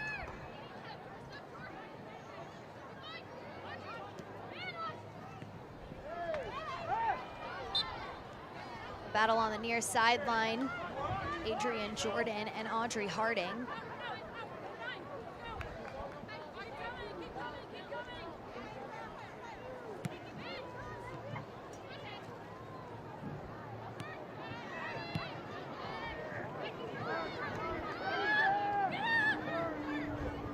You can hear Riley Parker yelling to her group, "Get up, get up."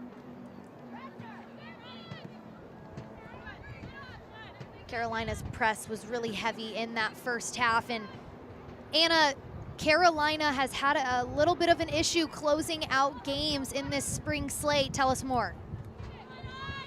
That's right, Bridget. Carolina dominated in their match last week against DC. Carolina let DC come in and score 3 goals in that match when they really shouldn't have let DC come into their own home and even get a point. Coach Poole said it would have been really nice to learn the lesson and get 3 points out of it. However, sometimes you have to learn your lesson and get hurt at the same time. Poole said he was honest with his team about it and didn't expect his team, or rather didn't want his team to fall into that line of thinking and have a strong reaction in this one. But so far, Fort Lauderdale 2 goals to...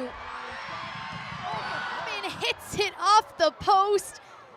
Anna, you're talking about wanting to be able to keep themselves in games, not let their opponents in. Well, Mia Corbin, she's going to be the player to keep this team in games. We take a look back. Just a great flick on by Riley Parker. Mia Corbin rockets this one towards goal. It just hits off the post. And it's a well-timed run and a great opportunity. You have your best player on the field in an opportunity like that. Well-timed run, good flick, and that's a good entry ball in behind that Fort Lauderdale back line. And again, I like how Carolina's responded once again. They're still pressing, they're still trying to play the way they want to play, and these entry balls have been on point. Unfortunately for Corbin, she's not able to get that ball on the frame, but it's a good entry run and an even better flick to set her up. Look from these runs from the midfield, trying to break these lines as the game continues and as Carolina tries to get that goal back. A couple of substitutions now for Carolina. Ellie Hutchinson now into the game, along with Giovanna DeMarco.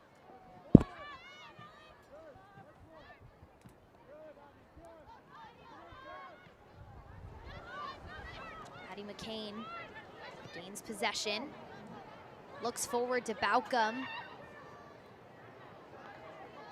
But a good track back from Jenna Butler. And there's still plenty of time left in this game, but to Anna's point, when you're talking about wanting to press, wanting to turn yourself into a pressing team, there's going to be growing pains that come with that. And part of those growing pains are, at one moment you're a pressing team, but there's also moments in games where you need to dial that back. Maybe you're not pressing as high, you get back into your block and you're a little bit more sound defensively, and trying to find that balance to close out games is part of that process. Of course, they'd rather learn these lessons by getting good results, and there's still plenty of time for them to get one out of this game. but that's just part of the growing pains that comes of when you're trying to transition yourself into more of a press high, press heavy team. Absolutely. I mean, if you're being realistic about it, you cannot press for a full 90 minutes. Regardless of the game changers that you bringing in fresh legs, you are not able to press, so you have to be smart about the times where you pick and choose too. Harding looks to Baisden.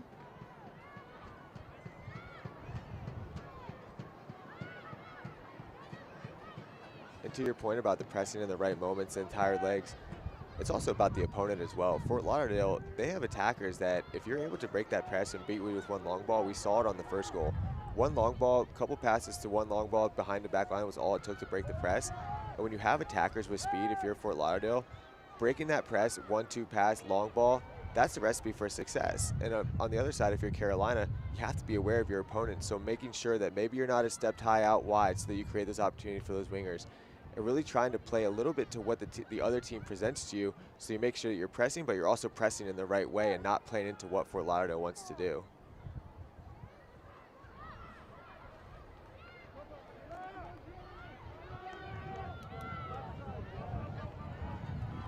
Carolina moving quickly. Corbin.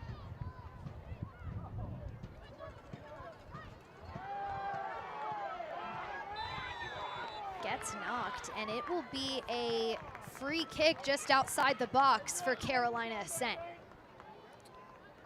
And again, it's a good job by Corbin drawing that contact from the center back Vaca.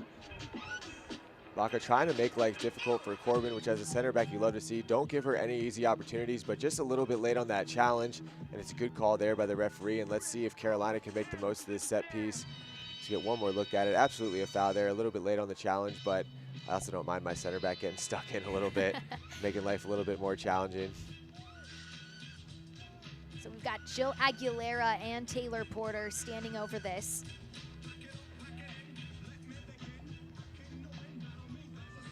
Now Baisden joins Porter.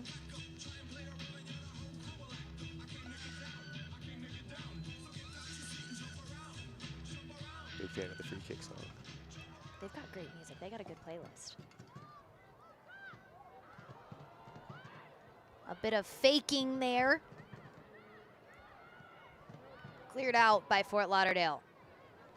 I think it was just a little bit too much there, because sometimes when you're doing multiple fakes like that, it gets the timing of the play off because the runners are trying to time their runs as well. Maybe just a little bit too much creativity on that one. Ascent branded pet bandana, croc charms, fanny pack, Stanley style tumbler, and more. The Carolina Ascent has you covered with free merch all season long. Guarantee your favorite giveaways and choose 3 matches and 3 games on your schedule your way. For more information about our 3-game mini plans, visit carolinaascent.com/tickets. Sounds like the best giveaways ever. We have to give a shout out to Carolina Ascent because they do have really great giveaways. Those are top notch. Yeah. A fanny pack? You can never have enough fanny packs, let's be real. A Stanley? A Stanley-like product? Give me that all day long. You can never have enough of those.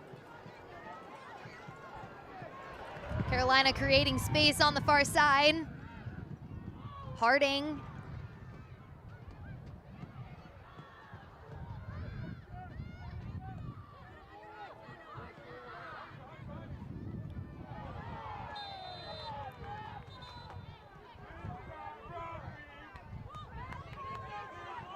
As this game rolls on, it's getting a little bit more chippy. As it should. 2 teams jockeying for positions on the table. 2 close in the teams. Aguilera puts her body in front. Malcolm goes right through her, but credit Aguilera for sacrificing her body in that one. And as we talked about earlier in this match, every point matters now as we enter the spring slate. The games are winding down.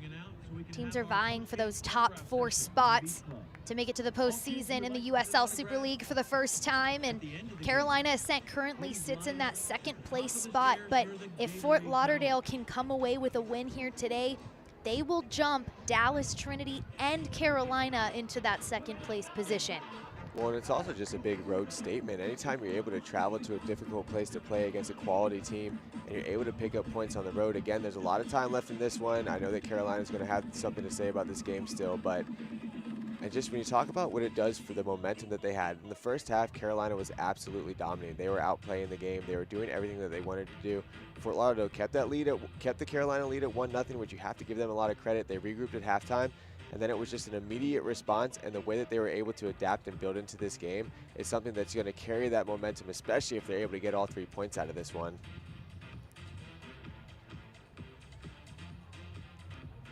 Novant Health is proud to be the official healthcare provider of Carolina Ascent. With same and next day sick visits, Novant Health provides care when and where you need it. Schedule online at novanthealth.org.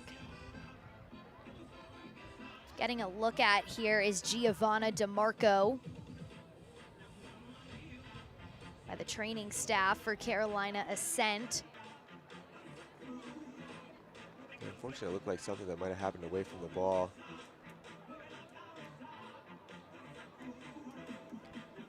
DeMarco has been a key contributor for this Carolina team this season in that central midfield. She started in 12 games, played in 15.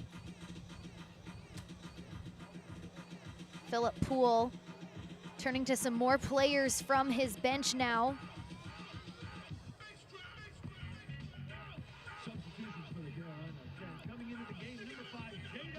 All substitutions today are brought to you by Botero Carts. B. Hilton stepping onto the pitch. And Jada Bedoya.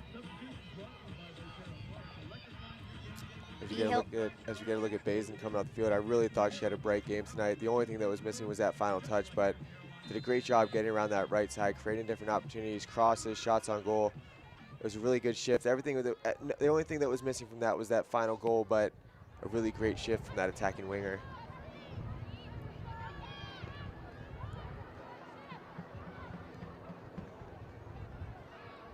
Some fresh legs on for Carolina. Can they make something of it? We'll get a quick corner kick brought to you by Nucor.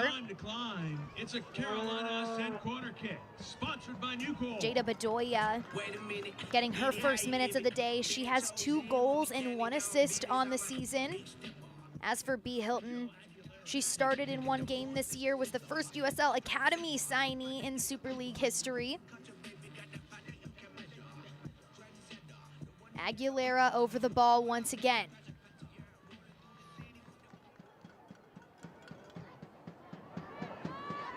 And Morshea comes up with it.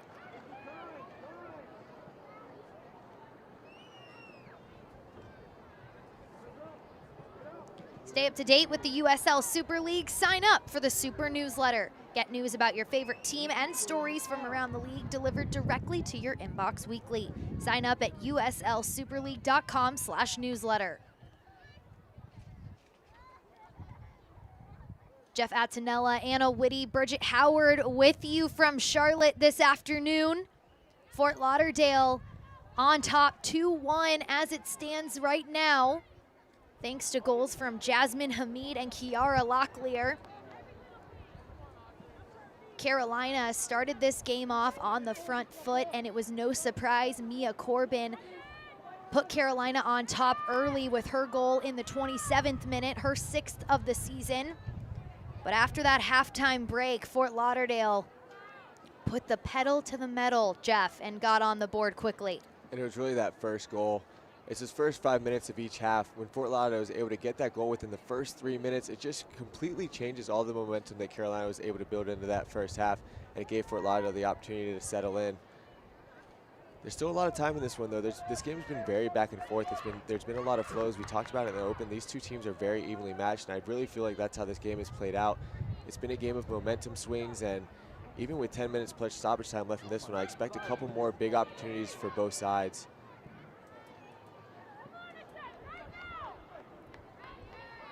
There's B. Hilton,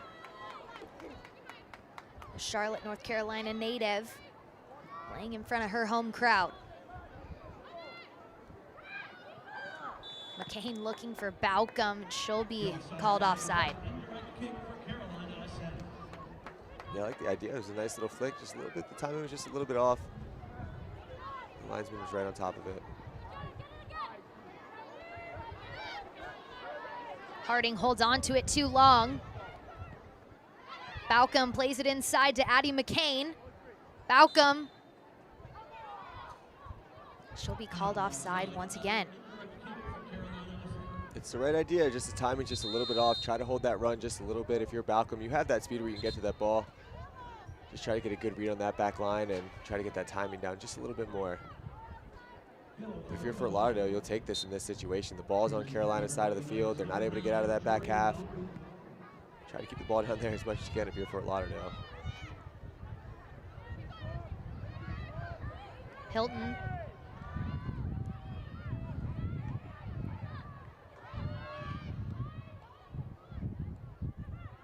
This ball played into space, but McClelland will get there. Offside flag is up. Indirect kick for the Ascent. And they'll track it back just a bit.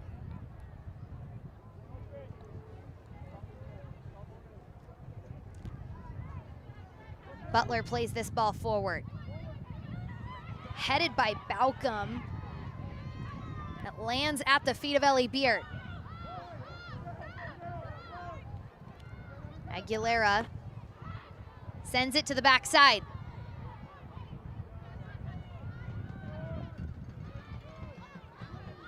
McCain shoots it forward.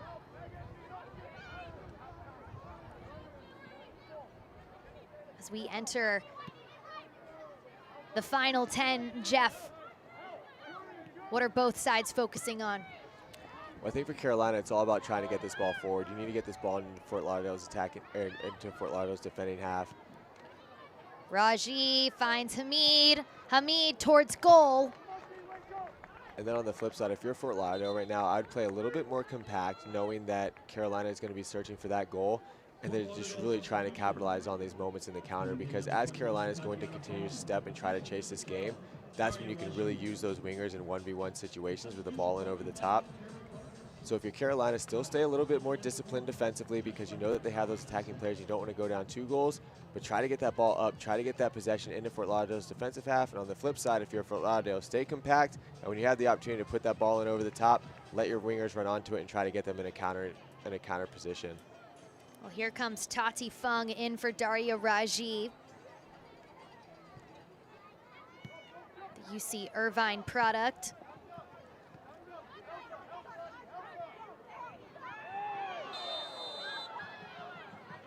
Fort Lauderdale collapses in on Harding. And a restart here for Carolina.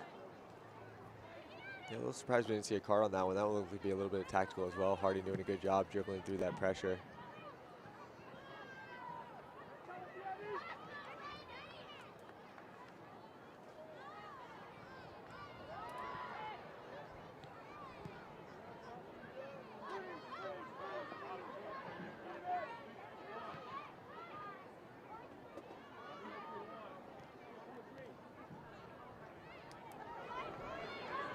Can Carolina find an equalizer, continue their unbeaten streak, and cap off this 3-game homestand with a point?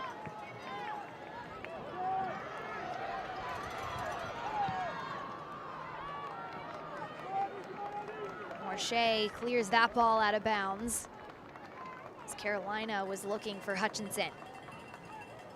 That was good heads-up goalkeeping. We've seen this ball check up a few times, and it looked like it did that on there too, but Moshe doing a good job reading it.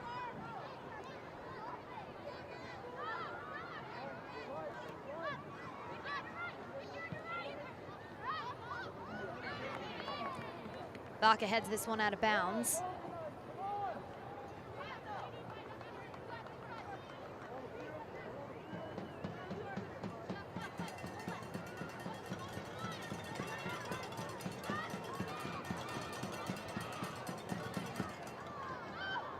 Trickling ball in the box. Now finds Harding on the touchline.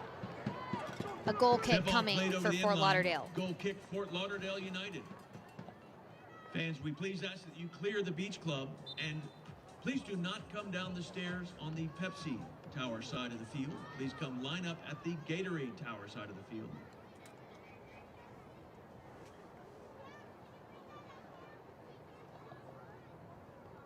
Mia Corbin's day is done as Ashlyn Serepka comes in for the lone goal scorer for Carolina on the day. Corbin picks up her 6th goal of the season, her 3rd in 3 matches. Really can't ask for much more than what Corbin's shift was today. She was on the ball. Not only did she score the goal, but she was able to get the ball in dangerous spots all game long. Not only setting herself up, but setting up her teammates. And this is just all about trying to get some fresh legs in there, maybe apply a little bit more pressure on Fort Lauderdale when they have the ball in the back.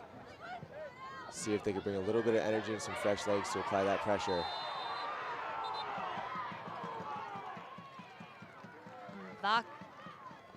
Vaca will be shown a yellow card.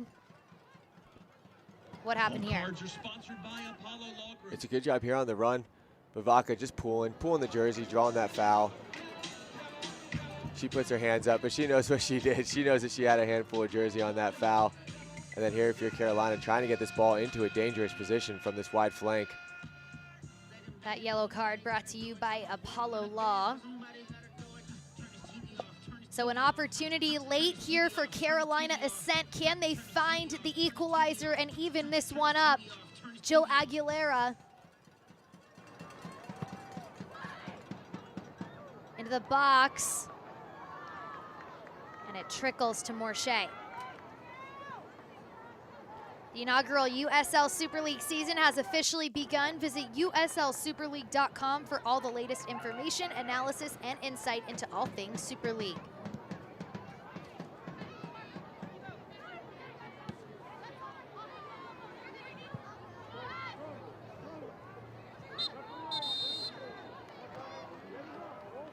A little bit of a frustration foul there. If you're Harding, try not to foul in that position. You have numbers coming to the ball. And now this just gives Fort Lauderdale the opportunity to eat a couple of seconds off the clock.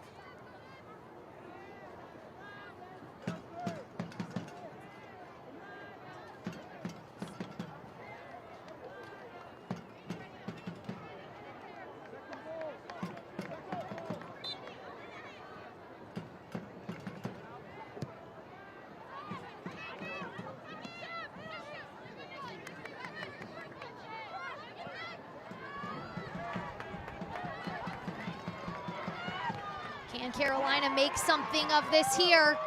Ball towards goal, hits off the crossbar. What an opportunity for the Ascent. Number 17, Eli Hutchinson finds the crossbar. That was Ellie Hutchinson.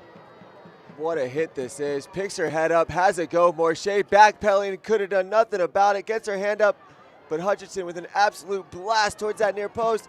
Oh, just rattles the crossbar. Number 13, Addison Merrick. And a yellow card was shown at the end of that play to number 13, Addison Merrick for Carolina Ascent. Ellie Hutchinson, just mere minutes after stepping onto the pitch, almost evens this one up, excuse me, for Carolina. And she's done a great job since coming onto the field. She was able to draw that foul on this near side. And then there, the ball's just bouncing up. That ball was hit from about 25 yards out. You can't hit a ball better than that off of a bounce. Just unfortunately a little bit too high that rattles the crossbar. But credit to Hutchinson for making the most out of it from a position where you wouldn't normally expect someone to take a hit like that.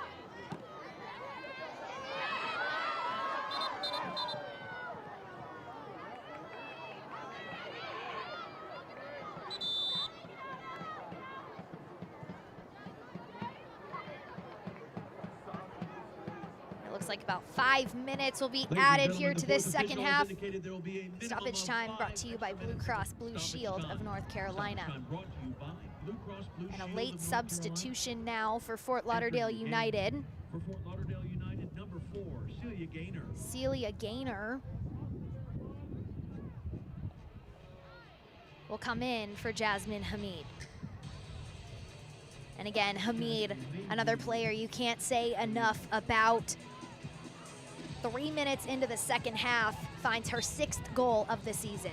She did what she needed to do. She found herself in dangerous spots in the first half. She was putting that work in defensively. And then as the game started to go on, she started taking the ball down the line a little bit more. And again, it was that great run on that far post. Great ball across from Locklear, and she's able to tap it in. Right place, right time, good running. That's a good formula for scoring goals. Now can Carolina get the ball a little bit more sustained in Fort Lauderdale's half? Can they get this possession higher up the field, try to establish a little bit and put Fort Lauderdale on their heels? A good ball forward from Vicky Bruce. Bedoya.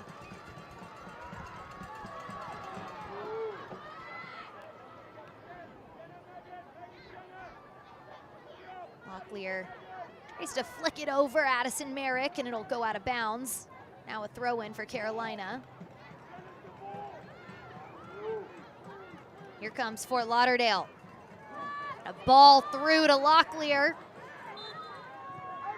She'll be waved offside. Offside flag is up. She's been working hard. She's been working hard all game long, especially in this second half. Here we see her again, making the work in defensively, still running. Kind of Locklear. She's been a workhorse in the second half. Hutchinson on the near sideline. Gets around Gaynor to the touchline. Throw in now for Carolina. She has been such a bright spot ever since coming into this game, creating down this side. She has a shot that rattles the crossbar. She's drawing fouls, trying to get behind this Fort Lauderdale back line.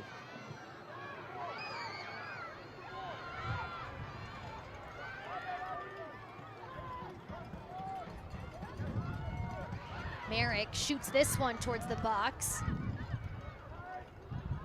Keep getting balls into the box for Carolina. Try to create some havoc. Merrick, another one towards goal. Aguilera sends this one high. Just a little bit too ambitious there from Aguilera. You're getting this sustained pressure. Goal kick. Fort Lauderdale We're trying to make the most of these opportunities, especially with this time winding down. This gives Fort Lauderdale the opportunity to waste a little bit more time. But again, we need another wave of pressure for Carolina if they're going to try to get this goal back.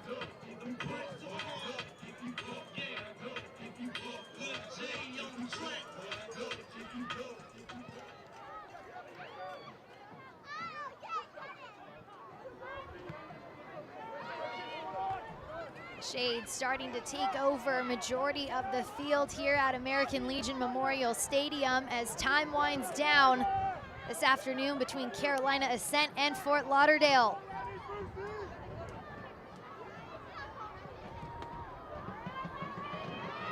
Ball played in, and it'll trickle just past the back post. How does this ball not get over the line? I've been talking about it. Put the ball in the box and good things will happen. It's from distance. The ball is bouncing around, just misses the attacker's head, and slowly trickles to that far post. Just an inch. It's such a game of inches. We saw a shot from Hutchinson rattle the crossbar. On this one, the ball bounces over the attacker's head by just an inch. One touch and that ball's in the back of the net. Gaynor gets twisted up herself on that goal line there, and I think she watched it a little longer as she realized and was thankful that it rolled out of bounds and not into the net. That's why I say it. Just keep putting the ball into the box. Good things can happen. You have to give credit to Addison Merrick. She has been working hard all game long, putting great balls into the box. Here we go, in another opportunity, another spot in a dangerous set piece. Credit Harding for drawing that foul. Adrian Jordan getting a little too aggressive there. Jill Aguilera called upon once again. We're late in the game. Everybody should be in the box for Carolina. We should be seeing the goalkeeper. We should be seeing everybody in the box right now. Aguilera to the backside, and it hits off of Ashlyn Sarepka. Goal kick, Fort Lauderdale United. And it's just been that type of day for Carolina. Different opportunities all game long in front of the goal. Not able to get that second one across the line. It's a good ball in, driven across, but unfortunately not able to redirect it towards the goal mouth. Philip Poole has said it repeatedly. His group has been able to create opportunities, but now it's about finishing them. They did so with Mia Corbin in the first half, but as this game goes on, I mean, they have created a number of opportunities. And here's one once again, but Morshea collects. And sometimes when you're creating those opportunities and the ball just doesn't seem to be falling, you need the soccer gods to give you a little bit of luck, but unfortunately for Carolina, that hasn't been the case. Fort Lauderdale picks up a win. Their second of the spring slate, now extending their unbeaten run to 6 matches, courtesy of Jasmine Hamid and Kiara Locklear. And for this one, it was really a tale of two halves. Carolina was so dominant in that first half, but they were only able to get that one goal. And then Fort Lauderdale, give them all the credit in the world for the way that they came out of halftime. I would have loved to hear that halftime speech and what the adjustments were, because right away, Fort Lauderdale able to respond and get those 2 goals in the second half, and then did a great job of riding out the result despite Carolina reapplying that pressure. It's a great result for Fort Lauderdale, and for Carolina, it's a little bit back to the drawing board of trying to ride out these games. Well, the save of the match is presented by Train Technologies. What do you have for this one, Jeff? For this one, she wasn't tested too often, but anytime a goalkeeper is able to rise up above the group and gather across, Megan McClellan did a great job here, getting over top the traffic and bringing that ball in. She wasn't asked to do as much. Here's our play of the match presented by Plaza Appliance Mart. And it's Harding out wide. She was great all game long, getting the ball out wide, whether it's inside or outside. Finds Corbin in the middle of the box, and Corbin adds to her goal tally, tucks it into that far post. And this was the moment where Carolina was really feeling themselves and doing a good job getting the ball into the box. And you have to give Harding and Corbin credit for that one. Yeah, the player of the match, Mia Corbin, she gets her 6th goal of the season. She has been the face of this Carolina offense this season, but especially this spring. All right, well, let's send it down to Anna Whitty, who's standing by with Daria Raji. Daria, congratulations on the result. The midfield really opened up for you guys in the second half. What did you see? Yeah, I mean, for us, it was more about who wants it more. And then I think once the game settled a bit, we found our passes, found Addie, our number 10, in the pocket, and then we were able to go forward and create chances. Addie McCain, your partnership with her is something that is so fun to watch. You balance each other well. What do you like about working with her in there? I love Addie. I love playing with Addie. I mean, not to mention she's an amazing soccer player, but her work ethic, I mean, she does not give up, and I love that about her. Your team is now on a 6-game unbeaten streak. You guys get 3 points on the road. What does this say about your team's mentality, not just to come back in games, but also continue to get these results? Yeah, like you said, we came back, we were down 1-0, and I think the halftime talk was just who wants it more, like I said, and I mean, it's great. I'm so proud of the girls just to be able to come back and win 2-0 or 2-1. And I mean, to get a win away from home is huge. So yeah, we're just gonna keep it rolling. Well, congratulations on the win. Go get warm. Have a safe trip home. Thank you so much. Jeff, you said it best. It was a tale of 2 halves. And Fort Lauderdale walks away with the win in this one, now in 2nd place in the USL Super League. 2-1 the final score, presented by UNC Charlotte.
today's toughest steel player of the game is number 10, Riley Baston.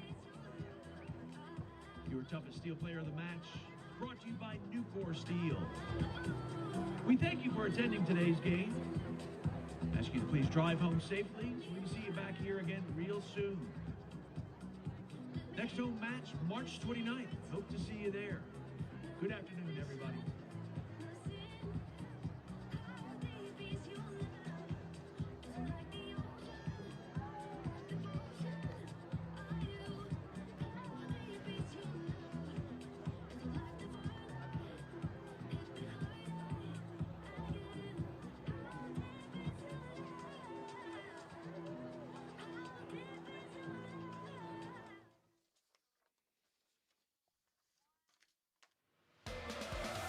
2-1 the final score from Charlotte, presented by UNC Charlotte. Fort Lauderdale United FC walking away with a big-time win over Carolina Ascent.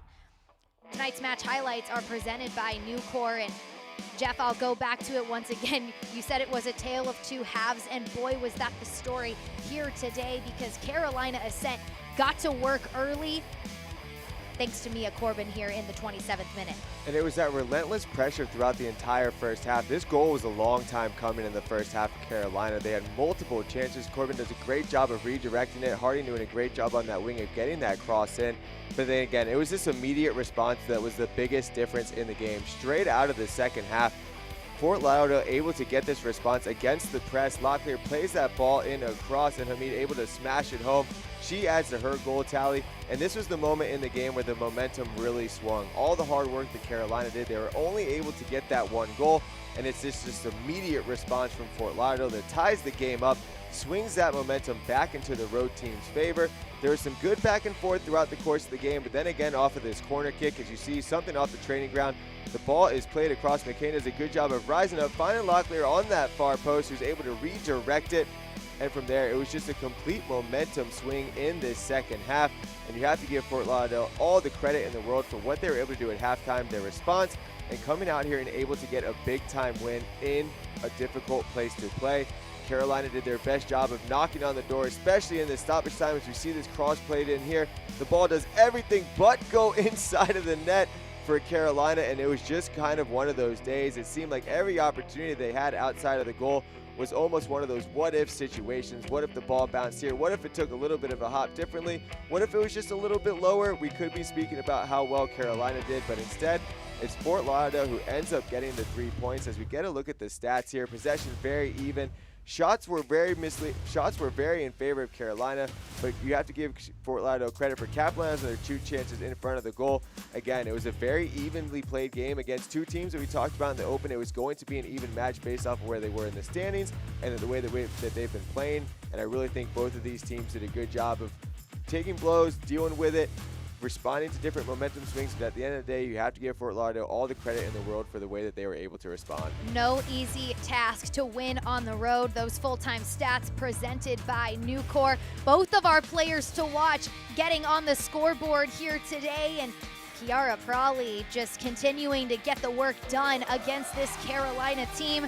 A big win for Fort Lauderdale United on the road as they now jump into second place in the USL Super League standings. Well, that's a wrap on week 22. Thanks for joining us. From Jeff Attinella, Anna Whitty, Bridget Howard, and our producer Maria Ringo, so long from Charlotte.